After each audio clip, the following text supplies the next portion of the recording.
Hello everyone, this is the second class of NCERT physical geography. ठीक है, first class में हमने rock and minerals तक पूरा कंप्लीट कर लिया है। आपको प्लेलिस्ट में अवेलेबल मिल जाएगी, तो आप जाकर ज़रूर देख सकते हैं। ठीक है, और आज स्टार्ट करते हैं जियोमॉर्फिक प्रोसेस से। ठीक है, तो dynamic nature of earth crust. तो अर्थ का नेचर कैसा है? डायनेमिक है। और अर्थ क्रस्ट का नेचर भी क्या है? डायनेमिक है। अर्थ क्रस्ट क्या कर रहा है? कॉन्स्टेंटली मूव कर रहा है, वर्टिकली भी मूव कर रहा है और हॉरिजॉन्टली भी मूव कर रहा है। ठीक है, वर्टिकली भी मूव कर रहा है, हॉरिजॉन्टली भी मूव कर रहा है। इंटरनल फोर्स इस पे जो है लग रहा है, और इस इंटरनल फोर्स की वजह से क्या हो रहा है? क्रस्ट जो है बिल्ड हो रहा है। ठीक है, करंट एक्टिविटी अगर देखें तो crust still experiences movement at slower rate. तो क्या हो रहा है? क्रस्ट जो है हमेशा ही क्या एक्सपीरियंस करता है? मूवमेंट होता रहता है, बट क्योंकि इतना स्लोअर रेट में होता है इसलिए पता नहीं चलता है।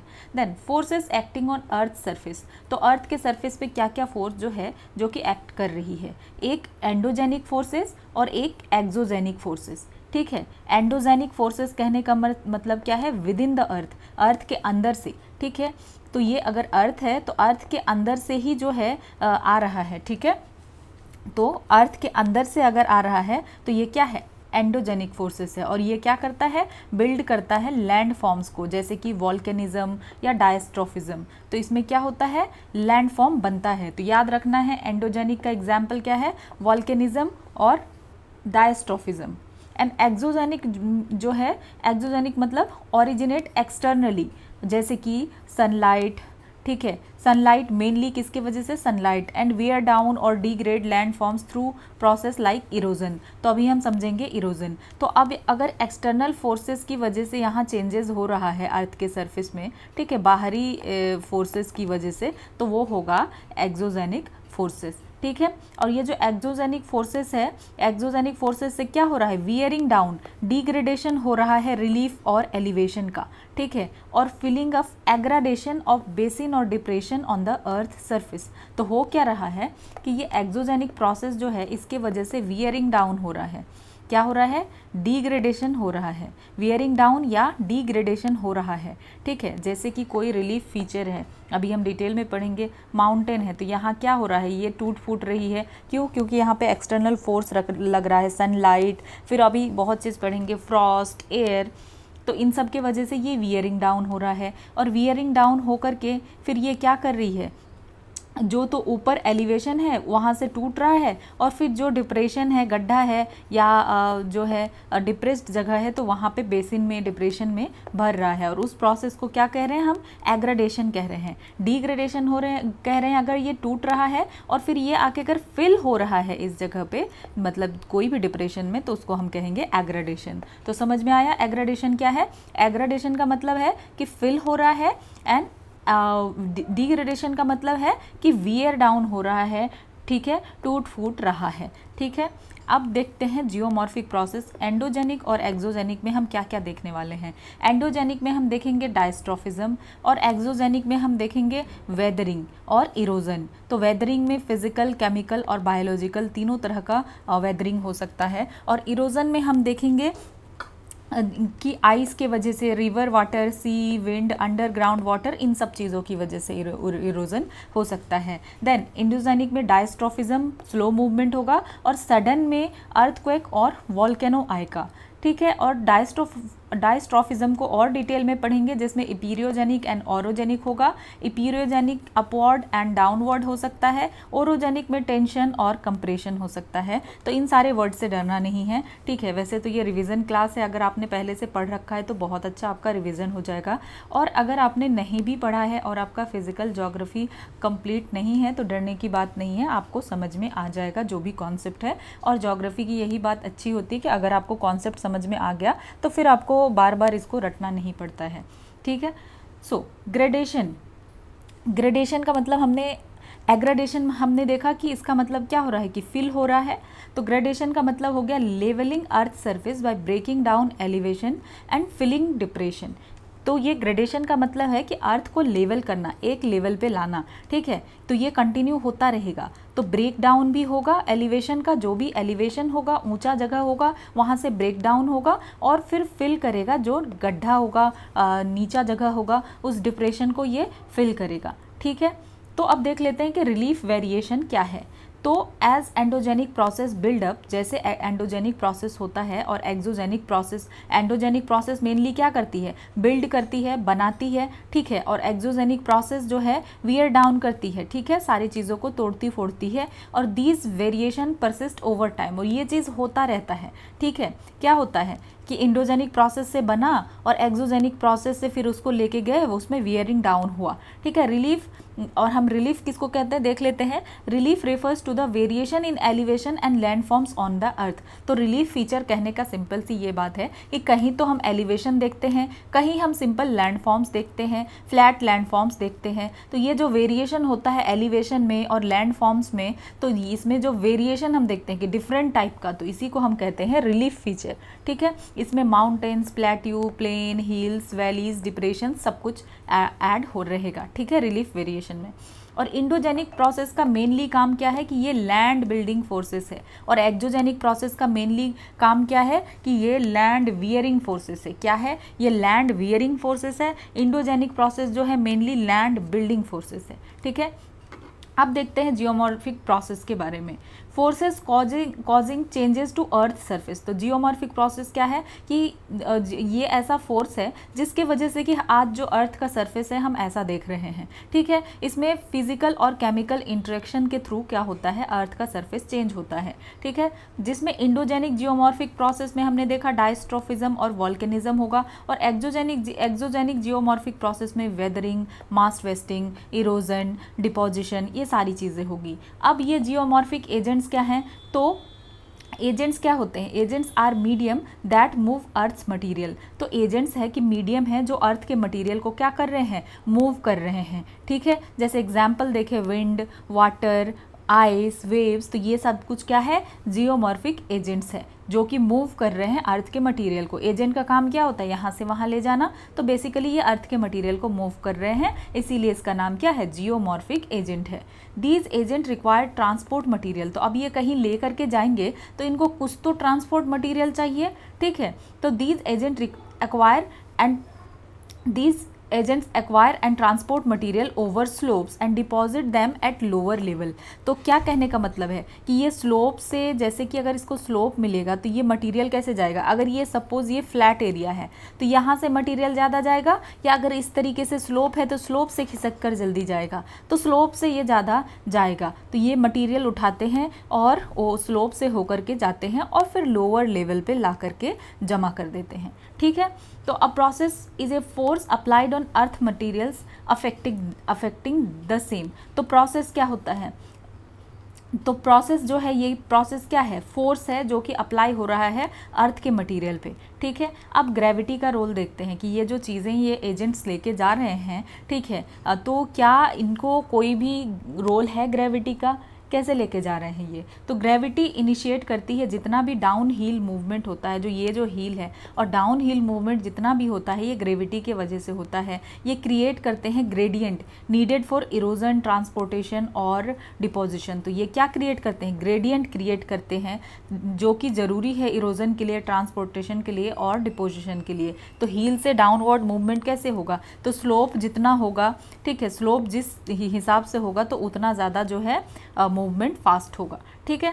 ग्रेविटेशनल फोर्सेस की वजह से और हम क्या देखते हैं, हम देखते हैं वेव एक्शन, टाइड्स और विंड ड्रिवन मूवमेंट्स। तो इनके पीछे कौन होती है, ग्रेविटेशनल फोर्स इनके पीछे होता है, ठीक है। देन एक्सोजेनिक प्रोसेस देखते हैं। एक्सोजेनिक प्रोसेस में क्या होता है, इसमें एक्टिविटीज़ जैसे किसके द्वारा होता है, वाटर, आइस, विंड और अदर सरफेस एलिमेंट्स, ठीक है, जो क्या करते हैं, इरोड करते हैं और रीशेप करते हैं अर्थ के सरफेस को। वाटर, आइस, विंड, ये सारी चीज़ें क्या कर रही है, इरोड कर रही है और इरोड करके रीशेप कर रही है अर्थ के सरफेस को। देन ह्यूमन एक्टिविटीज़ अगर देखें तो ह्यूमन एक्टिविटीज़ के वजह से भी अनइवननेस एंड डिप्लीशन हम अर्थ का सरफेस देखते हैं, ठीक है। तो ह्यूमन एक्टिविटी के वजह से ये सारा जो है अर्थ में अनइवननेस और डिप्लीशन, ये सारी चीज़ें और ज़्यादा बढ़ चुका है, ठीक है। तो हमें, अगर हम जियोमॉर्फिक प्रोसेस के बारे में समझते हैं तो इससे हमें क्या पता चलेगा, हम हेल्प कर सकते हैं, मिटिगेट कर सकते हैं इन्वायरमेंटल डैमेज को और प्रिजर्व कर सकते हैं अर्थ के सरफेस को फ्यूचर जनरेशन के लिए। तो जियोमॉर्फिक प्रोसेस को समझना बहुत ज़रूरी है। तो अर्थ का सरफेस अनइवन क्यों है, तो अब इस चीज़ का आंसर आपको पता चल गया होगा कि इंडोजेनिक और एक्सोजेनिक फोर्स के वजह से अर्थ का सरफेस जो है अनइवन है। ठीक है, देन अब देखते हैं role of gravity in geomorphic process. हमने देखा जियोमॉर्फिक प्रोसेस में ग्रेविटी का रोल है, तो ग्रेविटी का क्या सबसे ज़्यादा रोल है, कैसा रोल है, सबको समझते हैं। ठीक है, तो primary force in surface movement, तो सरफेस मूवमेंट में सबसे प्राइमरी फोर्स अगर कुछ है तो वो क्या है, ग्रेविटी है। ग्रेविटी फंडामेंटल फोर्स है, तो ये अगर आ जाए कि क्या ग्रेविटी फंडामेंटल फोर्स है, यस, ग्रेविटी जो है फंडामेंटल फोर्स है जो क्या करती है, होल्ड करती है everything on the earth surface. तो अर्थ के सरफेस पे जो सब कुछ होल्ड है वो किसके वजह से है, वो ग्रेविटी के वजह से है, और ये इनेबल करती है downward movement of material,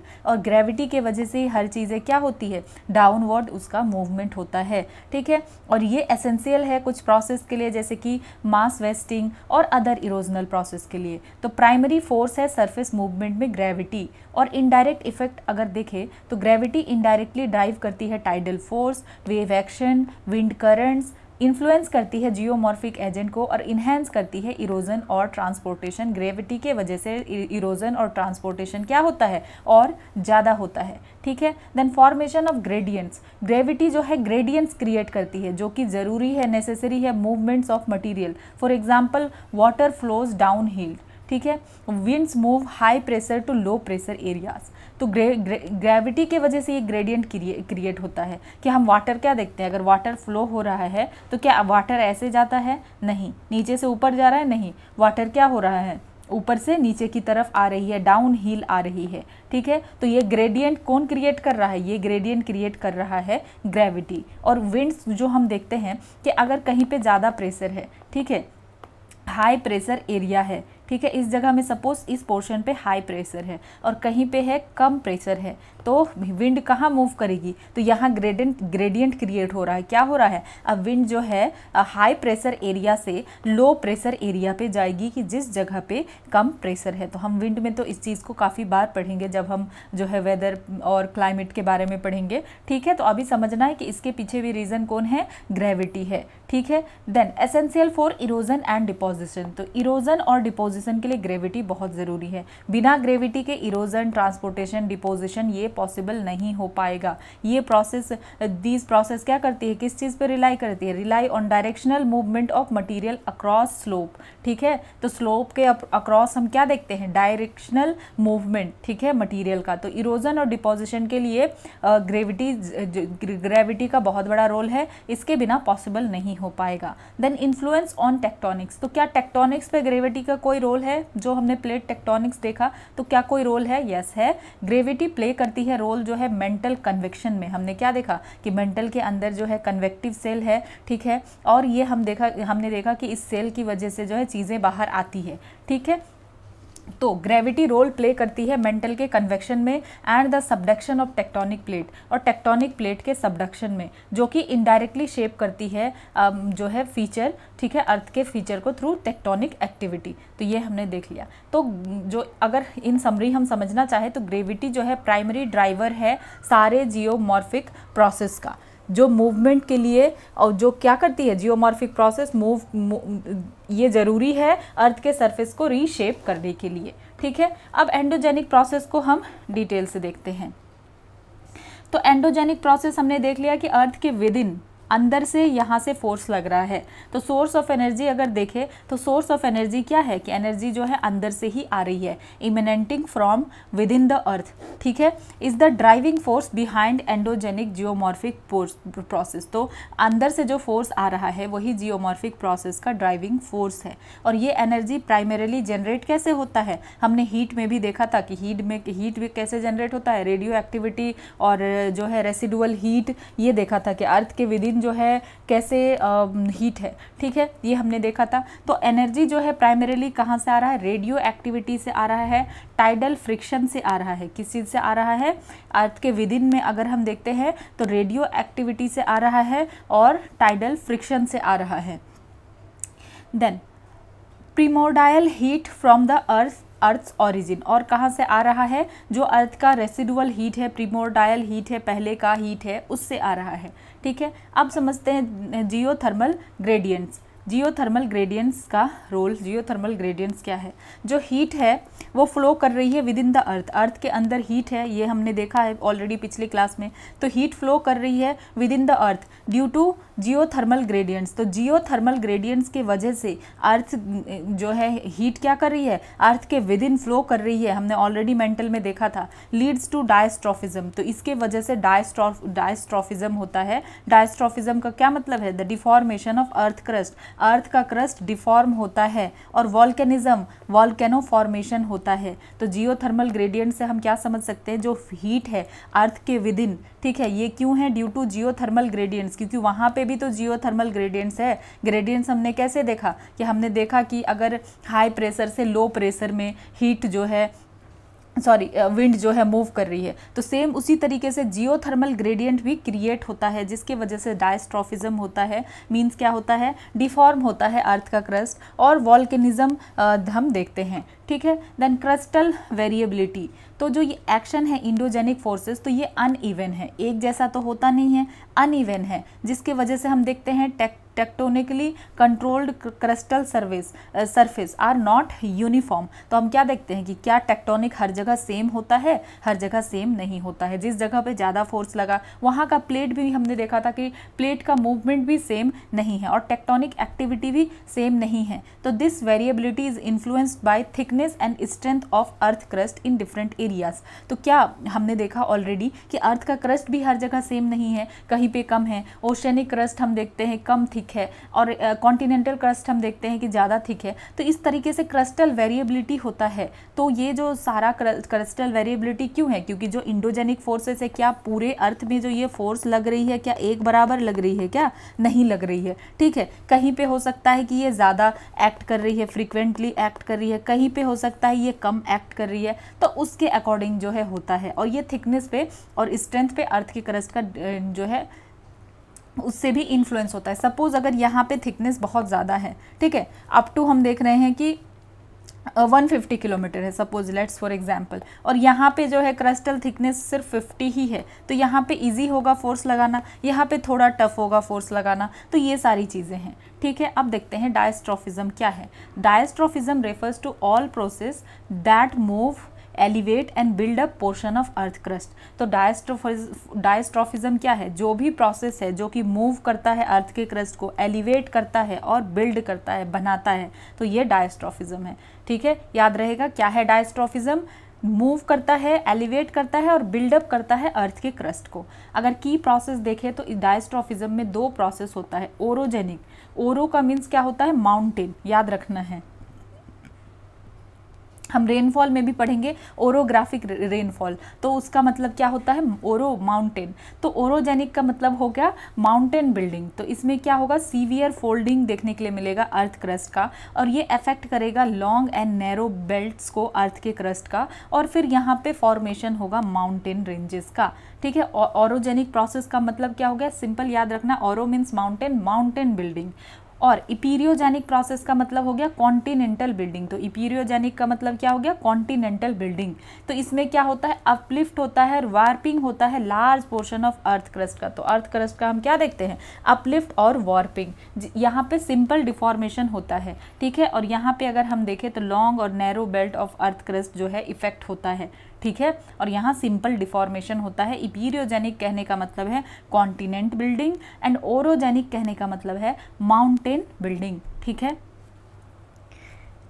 then diastrophism में और क्या आता है, अर्थक्वेक। ठीक है, local and minor movement in the जो है अर्थ क्रस्ट। देन इससे क्या, अर्थक्वेक से क्या होता है, faulting and fracturing of crust. Then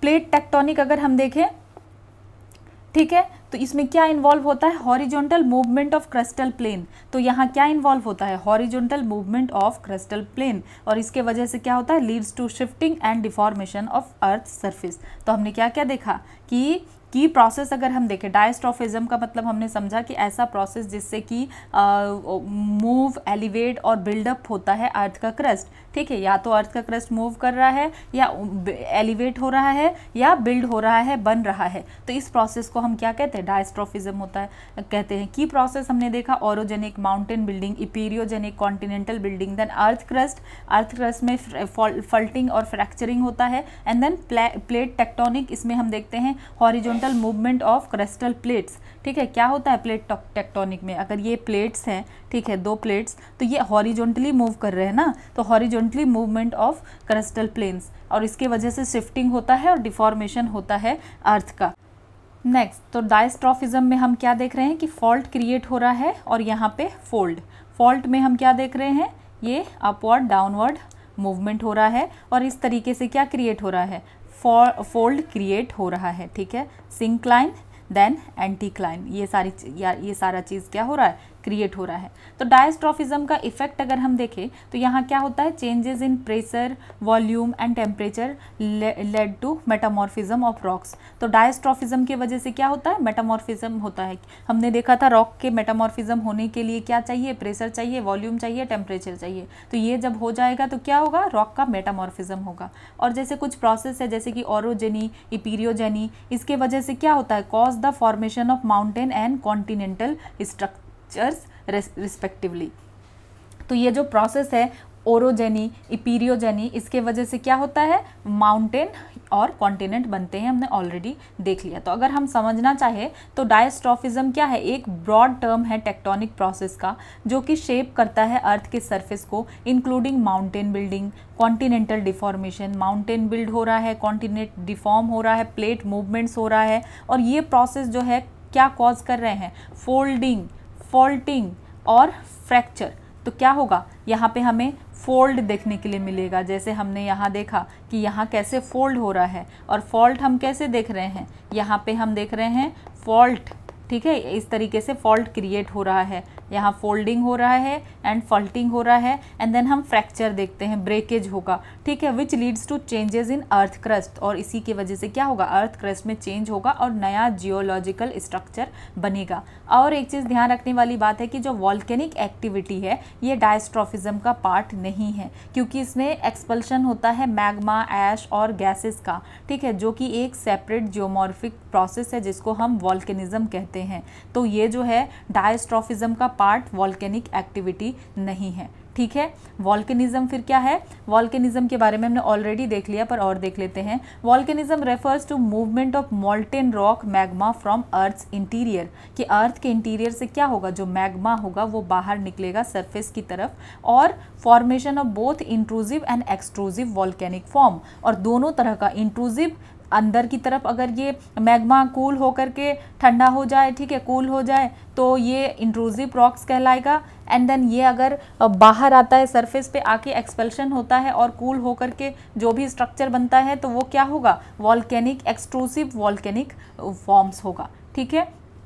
तो वॉल्केनोज क्या है, volcanoes are the surface features created by eruption of magma. तो ये कब आएगा, जब इरप्शन होगा मैग्मा का, और फिर माउंटेन या हिल बनेगा जब मैग्मा कूल और सॉलिडिफाई होगा। तो वॉल्केनिज्म एक अलग प्रोसेस है, ठीक है। वॉल्केनिक इरप्शन क्या रिलीज करेगा, लावा, ऐश, गैसेस, जो शेप करेगा अर्थ के सरफेस के। तो यहाँ समझने वाली बात क्या है कि वॉल्केनिज्म एक अलग फेनोमेना है। वॉल्केनिज्म में यहाँ पे क्या निकलेगा, मैग्मा निकलेगा, मैग्मा ठंडा होगा, कूल होगा, फिर हम देखते हैं कि ये अर्थ का सरफेस को क्रिएट करता है, बनाता है, ठीक है। और डायस्ट्रॉफिज्म में क्या होगा, फोल्ड होगा, फॉल्ट होगा, फोल्ड होगा, फॉल्टिंग होगा, फ्रैक्चरिंग होगा, ठीक है। और ये सारी चीज़ें होने के बाद इसमें क्या होगा, अर्थ के सरफेस को शेप करेगा, ठीक है। कहीं तो ऊंचा हो जाएगा, कहीं नीचा हो जाएगा, अगर फोल्डिंग होता रहता है तो फोल्ड माउंटेन बनता है, ठीक है। तो ये सारा चीज़ हम जो है आगे भी देखेंगे। इपीरियोजेनी के बारे में हमने ऑलरेडी देख लिया कि इपीरियोजेनी क्या है, ओरोजेनी क्या है। ओरोजेनी माउंटेन बिल्डिंग मूवमेंट है, इपीरियोजेनी कॉन्टिनेंट बिल्डिंग जो है मूवमेंट है। ये सारी चीज़ें को हम देख चुके हैं। तो हमने इंडोजेनिक को समझ लिया। इंडोजेनिक में हमने क्या देखा, डायस्ट्रॉफिज्म को देख लिया, ठीक है। देन सडन में जो है अर्थक्वेक वगैरह, ठीक है, ये सारी चीज़ें। देन एक्सोजेनिक प्रोसेस को देखते हैं। एक्सोजेनिक प्रोसेस क्या होता है? एक्सोजेनिक प्रोसेस के बारे में हम ऑलरेडी समझ चुके हैं कि जिसको एनर्जी कहाँ से मिलेगी? एटमॉस्फेयर से मिलेगी, ठीक है। अल्टीमेटली ओरिजिनेट्स फ्रॉम द सन, और जो ज़्यादा जो अल्टीमेटली जो एनर्जी कहाँ से मिलेगा? सन से, ठीक है। और they are influenced by tectonic forces that create gradients, और टेक्टोनिक फोर्सेस से इन्फ्लुएंस होंगे और जो कि क्रिएट करेंगे क्या? ग्रेडियंट, स्लोप, ठीक है। जितना स्लोप होगा तो उतना तो ज़्यादा वो लेकर के जा पाएंगे ना, ठीक है। तो डिपॉजिट वो कहाँ कर देते हैं? अब यहाँ डिप्रेशन है, स्लोप इनका ख़त्म हो गया, तो जो भी लेकर के आए थे तो ये यहाँ पे डिपॉजिट कर देंगे, ठीक है। यही प्रोसेस होता है। तो ग्रेविटेशनल फोर्स जो है किस पे एक्ट करती है? अर्थ के मटेरियल पे एक्ट करती है विथ स्लोपिंग सरफेस। हमने ऑलरेडी देखा कि स्लोप के लिए हमें क्या चाहिए? ग्रेविटेशनल फोर्स चाहिए, और इसके वजह से मूवमेंट होता है डाउन स्लोप डायरेक्शन में, नीचे की तरफ, ठीक है। देन स्ट्रेस, तो जो फोर्स अप्लाइड, स्ट्रेस का क्या मतलब है? Force applied per unit area, ठीक है। फोर्स जो है अप्लाई हो रहा है पर यूनिट एरिया, ये स्ट्रेस है। तो ये क्यों होता है? कॉज्ड बाय पुशिंग और पुलिंग फोर्सेस। तो पुश और पुल जो होता है, इन फोर्सेस की वजह से स्ट्रेस होता है, और स्ट्रेस की वजह से फिर डिफॉर्मेशन होता है, ठीक है। अगर किसी चीज़ को खींचा जा रहा है, ठीक है, या इधर की तरफ धक्का दिया जा रहा है, पुश या पुल किया जा रहा है, तो ये क्या है? स्ट्रेस है। और शेयर स्ट्रेस क्या करेगा? सेपरेट करेगा फोर्सेस को, जिससे कि क्या होगा? रॉक में ब्रेकेज और स्लीपेज देखने के लिए मिलेगा। टेम्परेचर फ्लक्चुएशन होगा, केमिकल प्रोसेस होगा, इससे फिर क्रिस्टलाइजेशन और मेल्टिंग की वजह से स्ट्रेस जो है और ज़्यादा हो जाएगा अर्थ के मटेरियल में। अगर टेम्परेचर जो है बढ़ घट रहा है, केमिकल प्रोसेस हो रहा है, तो यहाँ पे स्ट्रेस होगा, ठीक है। और डेन्यूडेशन का क्या मतलब है? एक और वर्ड और है, समझना है। डेन्यूडेशन का मतलब है, डेन्यूड मीन्स टू स्ट्रिप ऑफ और अनकवर। किसी भी चीज़ को क्या करना? वहाँ से वो हटा रहा है और अनकवर कर रहा है, तो ये हो गया डेन्यूडेशन, ठीक है। तो this is the general term that encompasses the process of weathering, mass wasting, erosion और जो है पोर्टेशन। तो जो ट्रांसपोर्ट होगा, वेदरिंग होगा, मास वेस्टिंग, इरोजन सब में होगा, तो ये एक जनरल टर्म है। डेन्यूडेशन का मतलब क्या है? कि वो स्ट्रिप ऑफ करके, ठीक है, अनकवर करके चीज़ों को लेकर जाएगा। डेन्यूडेशन में क्या इन्वॉल्व होता है? Removal of surface material, altering the landscape over time. तो ये जो डेन्यूडेशन प्रोसेस है, इसके वजह से फिर लैंडस्केप जो है ऑल्टर होगा, चेंज हमें देखने के लिए मिलेगा, क्योंकि सरफेस का मटेरियल को ये क्या कर रहा है? अनकवर कर रहा है, रिमूव कर रहा है, ठीक है। देन केमिकल फैक्टर्स जैसे कि टेम्परेचर, प्रेसिपिटेशन, ये क्या करेगा? इन्फ्लुएंस करेगा rate and nature of these process, जो कि एसेंशियल है अर्थ के सरफेस को शेप करने के लिए। देन अगर समरी हम देखना चाहे तो एक्सोजेनिक प्रोसेस जो है किससे डिराइव होता है? एटमॉस्फेयर से और सोलर रेडिएशन से, जो कि एक क्रूशियल रोल प्ले करता है अर्थ के सरफेस को शेप करने के लिए। क्या क्या प्रोसेस होता है इसमें? वेदरिंग, इरोजन, ट्रांसपोर्टेशन और ग्रेविटेशनल फोर्सेस एंड स्ट्रेस जो है क्यों होता है? टेम्परेचर और केमिकल प्रोसेस की वजह से, जो कि कंट्रीब्यूट करता है मटेरियल को मूवमेंट करने के लिए और लैंडस्केप को चेंज करने के लिए, ठीक है। तो अब देखते हैं कि जो एक्सोजेनिक प्रोसेस है और रीजनल वेरिएशन क्या हो रहा है इन एक्सोजेनिक प्रोसेस से, ठीक है। तो अब क्लाइमेट का इन्फ्लुएंस देख लेते हैं एक्सोजेनिक प्रोसेस का जो है क्लाइमेटिक इन्फ्लुएंस क्या होता है एक्सोजेनिक प्रोसेस पे। तो अब देखते हैं वेरिएशन इन थर्मल ग्रेडियंट्स जो होता है। तो क्या थर्मल ग्रेडियंट सेम होता है, हमेशा एक ही जैसा होता है? नहीं, एक जैसा नहीं होता है, ठीक है। तो ये वेरिएशन यहाँ पे देखने के लिए मिलता है। क्यों देखने के लिए मिलता है? लैटिट्यूड की वजह से, सीजन की वजह से। तो क्या हमेशा एक जैसा मौसम होता है, एक जैसा सनलाइट मिलता रहता है? नहीं मिलता है ना, चेंजेस होते रहते हैं। तो latitude, season, land water distribution की वजह से यहाँ डिफरेंट क्या होता है? डिफरेंट क्लाइमेटिक रीजन अर्थ पे क्रिएट होता है, ठीक है। वेजिटेशन डेंसिटी एंड डिस्ट्रीब्यूशन, ये किससे इन्फ्लुएंस होता है? तो कहीं का वेजिटेशन कैसा होगा, ये मेनली दो चीज़ पे डिपेंड करेगा, ठीक है। क्लाइमेट, वेजिटेशन किस पे डिपेंड करेगा? कि वहाँ प्रेसिपिटेशन कितना है, बारिश कितनी हो रही है, मॉइस्चर कितना है और टेम्परेचर क्या है, ठीक है। तो ये सारी चीज़ें फिर क्या करेगी? अफेक्ट करेगा एक्सोजेनिक जियोमॉर्फिक प्रोसेस को इनडायरेक्टली। कैसे? इनडायरेक्टली ये सारी चीज़ें भी अफेक्ट करेगी, प्रेसिपिटेशन, टेम्परेचर, सारी चीज़ें।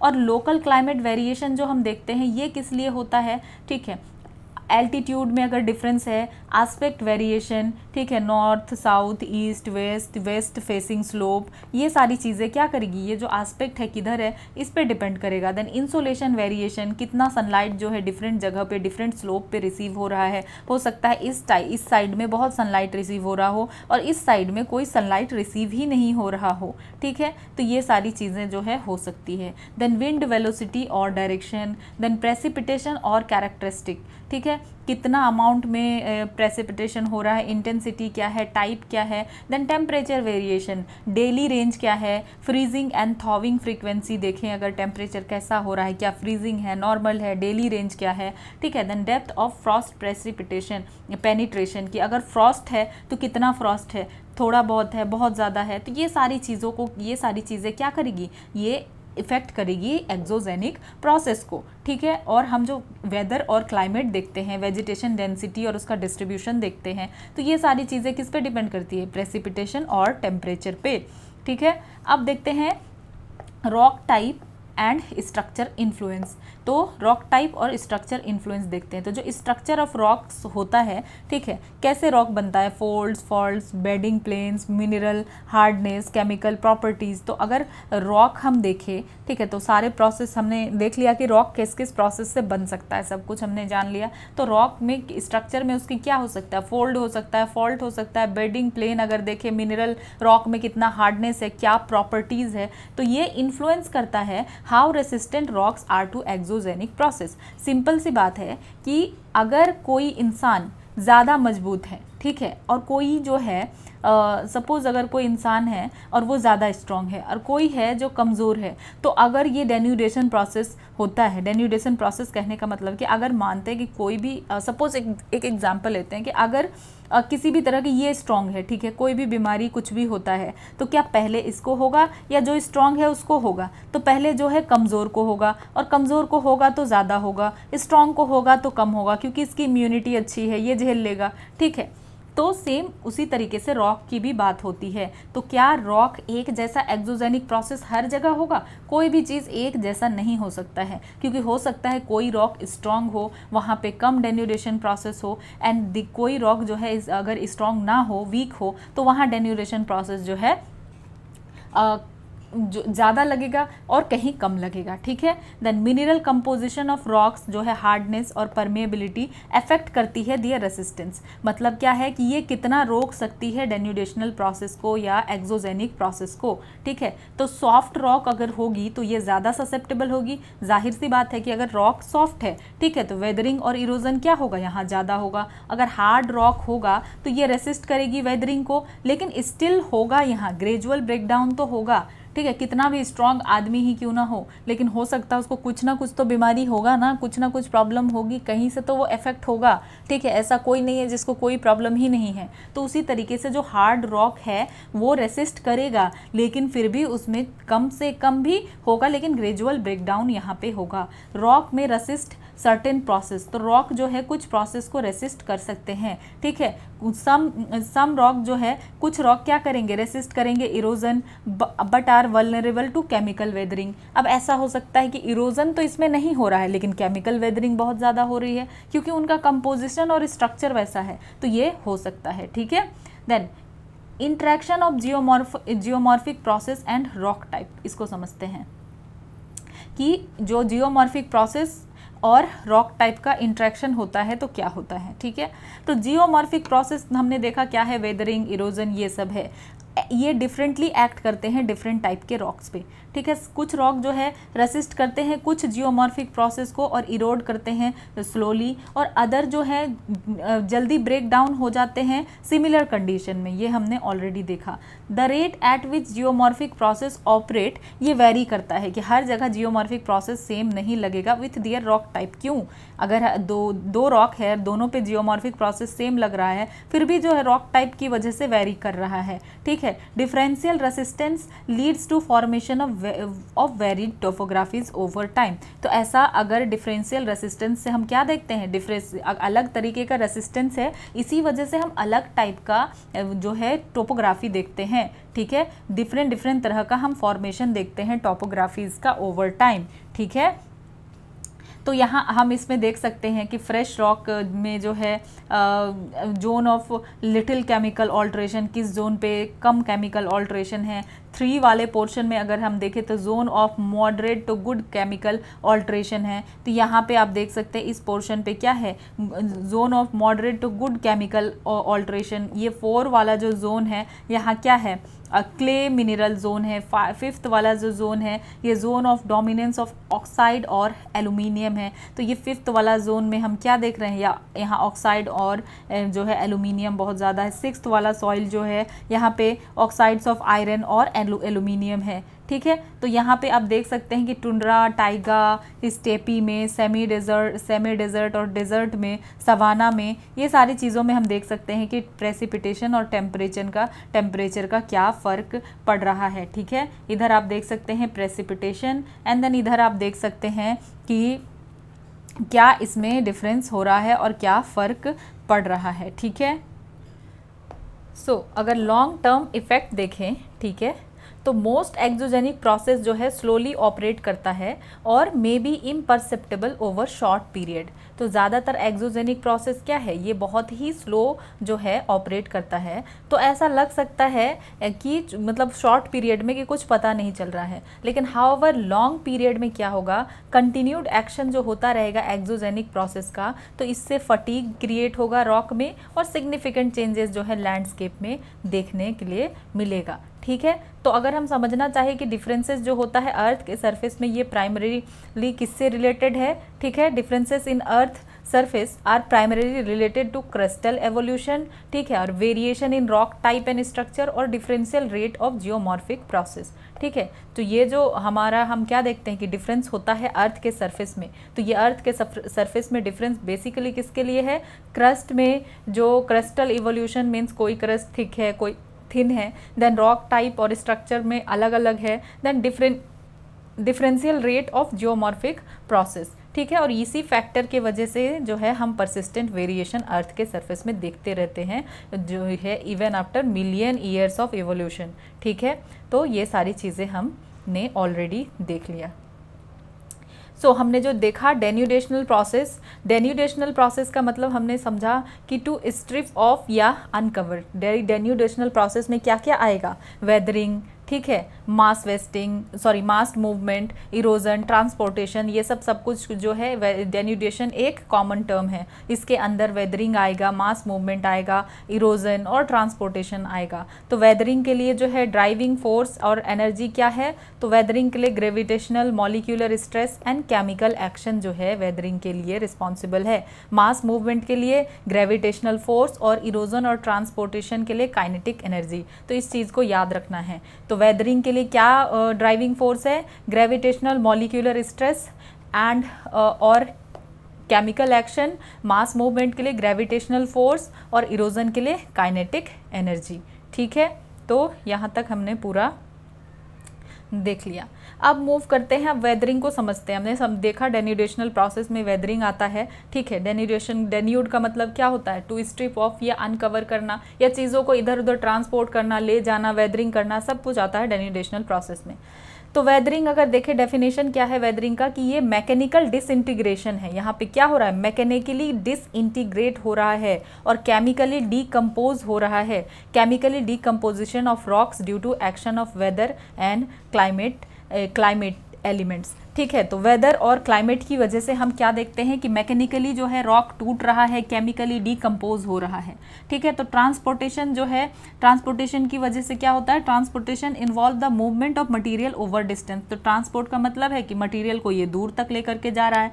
वेयरएज वेदरिंग का मतलब है कि इसमें ब्रेक डाउन और डिके है मटीरियल का in their original location without significant displacement. तो अगर हम ये कहें कि क्या वेदरिंग का मतलब ये है कि चीज़ें दूर जा रही है टूट कर, तो वेदरिंग का मतलब ये है कि जो भी ब्रेक डाउन और डिके हो रहा है वो वेदरिंग है। और ट्रांसपोर्टेशन उसमें इन्वॉल्व होता है, मटेरियल दूर तक जाता है। तो दूर तक मटेरियल जाने के लिए ट्रांसपोर्टेशन जरूरी है वेदरिंग के अलावा, ठीक है। अब देखते हैं कि फैक्टर इन्फ्लुएंसिंग वेदरिंग, तो कौन सा फैक्टर वेदरिंग को इन्फ्लुएंस करता है, जियोलॉजिकल, क्लाइमेटिक, टोपोग्राफिक और वेजिटेटिव, ठीक है। तो जियोलॉजिक में रॉक टाइप की, रॉक कैसा है, उसका स्ट्रक्चर कैसा है, वो जो है अफेक्ट करता है, क्या करता है, वेदरिंग रेट को, रॉक टाइप और स्ट्रक्चर हमने देख लिया ऑलरेडी। क्लाइमेट भी इफेक्ट करता है, जैसे कि टेम्परेचर, प्रेसिपिटेशन और सीजनल वेरिएशन एक मेजर रोल प्ले करता है।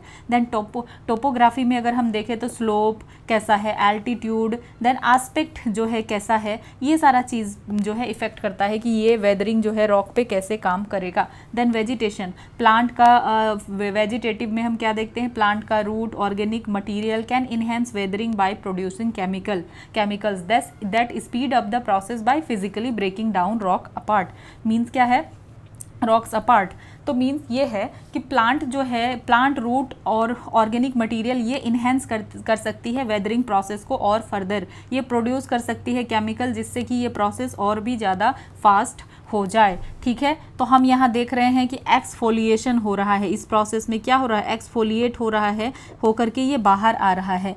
ठीक है, सन यहाँ पे हम देखते हैं। देन ग्रैन्युलर डिसइंटीग्रेशन का मतलब है कि छोटे छोटे ग्रैन्यूल जो है ऐसे टूट के डिसइंटीग्रेट हो रहे हैं इस टाइप से।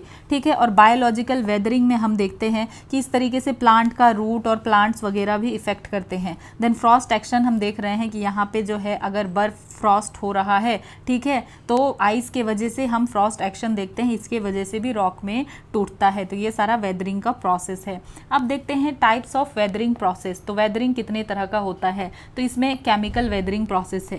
केमिकल वेदरिंग प्रोसेस में क्या होता है कि ब्रेक डाउन होता है, ऑल्ट्रेशन होता है रॉक में केमिकल रिएक्शन के थ्रू, जैसे with elements like water, air, oxygen और एसिड, ये सब के साथ मिलकर के क्या होता है, केमिकल रिएक्शन होता है, और इन सब के वजह से फिर डिकम्पोजिशन, डिसोल्यूशन और रिडक्शन होता है रॉक्स में टू अ फाइनर और क्लासिक स्टेट। तो फिर इन ये सारा जब केमिकल प्रोसेस जब होता है, रिएक्शन जब होता है, तो डिकम्पोजिशन, डिसोल्यूशन और रिडक्शन होता है। तो की केमिकल वेदरिंग प्रोसेस अगर हम देखें तो सॉल्यूशन, ठीक है, इमेज आप देख सकते हैं ताकि इससे याद रहे। देन हाइड्रोलाइसिस से क्या हो सकता है, ऑक्सीडेशन से क्या हो सकता है, देन स्फेरॉइडल वेदरिंग से क्या हो सकता है, हाइड्रेशन से क्या हो सकता है, और कार्बोनेशन से क्या हो सकता है, ये सारी चीज़ों को हम देखेंगे।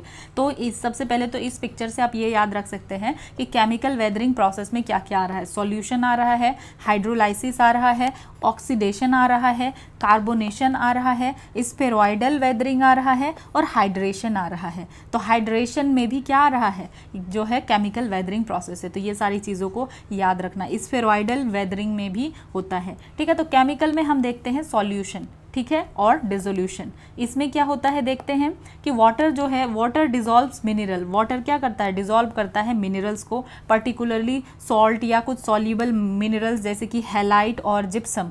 ठीक है, तो ये प्रोसेस कॉमन हम देखते हैं सॉल्यूशन लाइमस्टोन और डोलोमाइट रॉक में, जहाँ पे वाटर डिजॉल्व करती है कैल्शियम कार्बोनेट के साथ। क्या करती है, वाटर डिजॉल्व करती है कैल्शियम कार्बोनेट के साथ। तो सॉल्यूशन और डिसोल्यूशन जो है क्या है, केमिकल प्रोसेस है। केमिकल प्रोसेस क्या हो रहा है कि वहाँ पे केमिकली कुछ ऑल्ट्रेशन हो रहा है।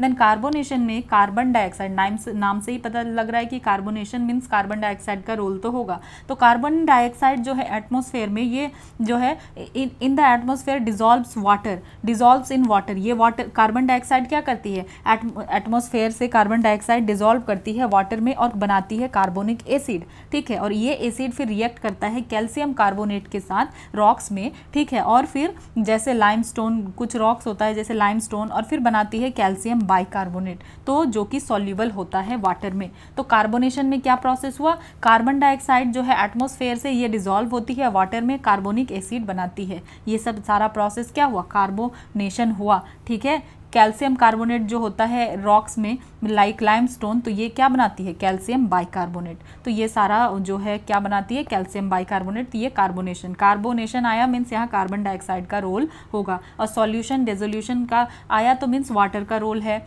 ठीक है, ये सब जो है इसकी वजह से केमिकल ऑल्ट्रेशन हो रहा है। नेक्स्ट देखते हैं हाइड्रेशन। तो water combines with mineral, hydration में क्या होगा, हाइड्रेशन मीन्स वाटर का यहाँ रोल है। तो water combines with mineral to form hydrated mineral. तो वाटर जो है मिनरल के साथ कंबाइन करके नया हाइड्रेटेड मिनरल बना देगी। और जो ये प्रोसेस है of adding water can cause mineral to expand, और जैसे ऐड होगा वाटर मिनरल्स में तो मिनरल जो है एक्सपेंड हो जाएगा, फिर उसका स्ट्रक्चर वीक हो जाएगा और जो है फर्दर वेदरिंग ज़्यादा हो सकता है। है, ठीक है। तो हम क्या देखते हैं कि अगर हाइड्रेशन हुआ मीन्स वाटर आया इसमें मिनरल्स में, तो हाइड्रेटेड मिनरल्स बनाएगा, और ये हाइड्रेटेड मिनरल्स की वजह से जैसे पानी उसमें जाएगा तो वो मिनरल और एक्सपेंड होगा और उसका स्ट्रक्चर और वीक होगा और ये ज़्यादा ससेप्टेबल हो जाएगा वेदरिंग के लिए, ठीक है।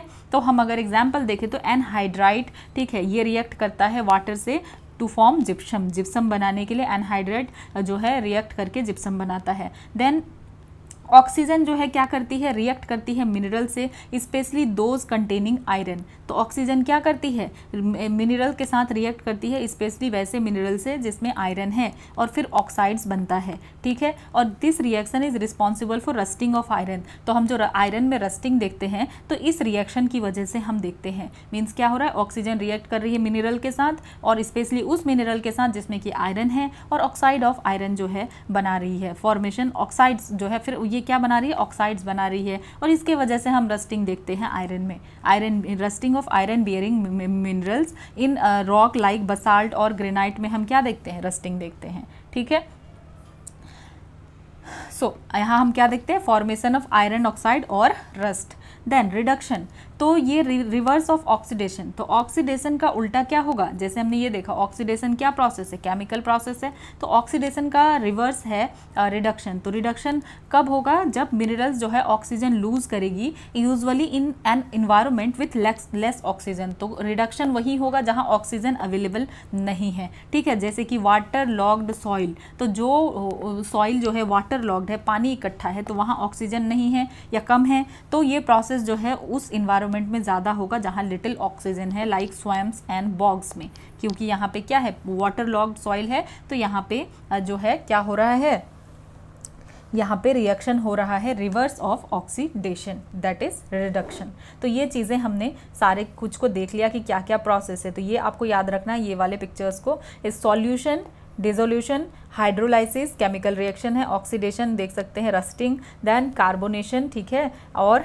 स्फेरॉइडल वेदरिंग एंड हाइड्रेशन, ये सब कुछ जो है क्या है, केमिकल वेदरिंग है। Then factors influencing chemical weathering, chemical weathering को कौन सा फैक्टर जो है इन्फ्लुएंस करता है, तो वाटर हमने देखा जो कि एसेंशियल है डिसोल्यूशन और ट्रांसपोर्ट करने के लिए आयंस का। ऑक्सीजन और कार्बन डाइऑक्साइड ये एक्सिलरेट करता है फर्दर और बढ़ा देता है प्रोसेस को, जैसे कि ऑक्सीडेशन और कार्बोनेशन को। देन टेम्परेचर से जो है हीट और ज़्यादा स्पीड अप हो जाता है केमिकल रिएक्शन का। देन एसिड जो होता है plant and animal decomposition underground increases the amount of carbon dioxide in the soil. तो क्या होगा, और ये बनाएगा फॉर्म करेगा कार्बोनिक एसिड। जो प्लांट और एनिमल का डीकम्पोजिशन होगा तो उससे क्या होगा, कार्बन डाइऑक्साइड अंडरग्राउंड में होगा, ठीक है, कार्बन डाइऑक्साइड का अमाउंट बढ़ेगा तो फिर कार्बोनिक एसिड बनेगा, जिससे कि केमिकल वेदरिंग और फर्दर होता जाएगा। तो अगर हम समझना चाहें तो केमिकल वेदरिंग क्या है, decomposes rocks via chemical reaction. तो ये रॉक को डीकम्पोज करती है केमिकल रिएक्शन के थ्रू, इसमें इन्वॉल्व होता है water, air, oxygen, carbon dioxide, acids, ये सारे चीज़। और जो प्रोसेस होते हैं solution, carbonation, hydration, oxidation, reduction, ये फिर क्या करते हैं, फर्दर ब्रेक डाउन करते हैं रॉक को और ऑल्टर करते हैं उनके केमिकल स्ट्रक्चर को, और इसकी वजह से फिर उनका हम डिके देखते हैं, वो टूटते फूटते हैं या कम हो जाते हैं, रिडक्शन होता है, ये सारी चीज़ें हम देखते हैं, ठीक है। तो डोमिनेंस ऑफ, अगर प्रोसेस देखें किस प्रोसेस का डोमिनेंस है, तो while etch type of weathering can act independently, जितने भी तरह का वेदरिंग है ये इंडिपेंडेंटली एक्ट कर सकता है। In most cases weathering process operate together, ठीक है, often with one type dominating depending on the environmental condition.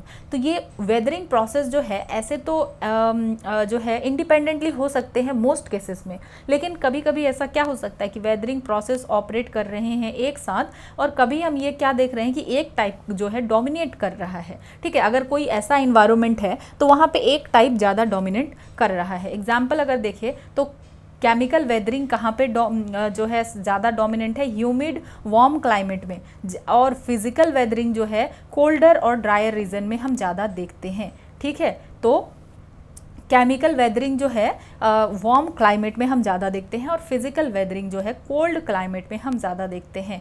और वेदरिंग जो है क्या है, इन सीटू प्रोसेस है, नॉट सिनोनिमस विथ ट्रांसपोर्टेशन। तो ट्रांसपोर्टेशन से कंफ्यूज नहीं हो रहा, ट्रांसपोर्टेशन का काम है लेके जा रहे हैं, और वेदरिंग इन साइट काम कर रहा है, ये साइट पे काम कर रहा है, ब्रेकेज कर रहा है, टूटना फूटना, ग्रेन्युलर डिसइंटीग्रेशन वगैरह ये सारी चीज़ें हो रही है ऑन साइट, और ट्रांसपोर्ट करके ये मटेरियल को लेके जाता है वाया ट्रांसपोर्टेशन। तो हमने सारी चीज़ों को समझ गए कि वेदरिंग प्रोसेस जो है ऐसे तो इंडिपेंडेंटली काम करता है, लेकिन कभी कभी ऐसा हम देख सकते हैं कि कोई इन्वायरमेंटल कंडीशन की वजह से कोई वेदरिंग प्रोसेस ज़्यादा डोमिनेट कर रहा है।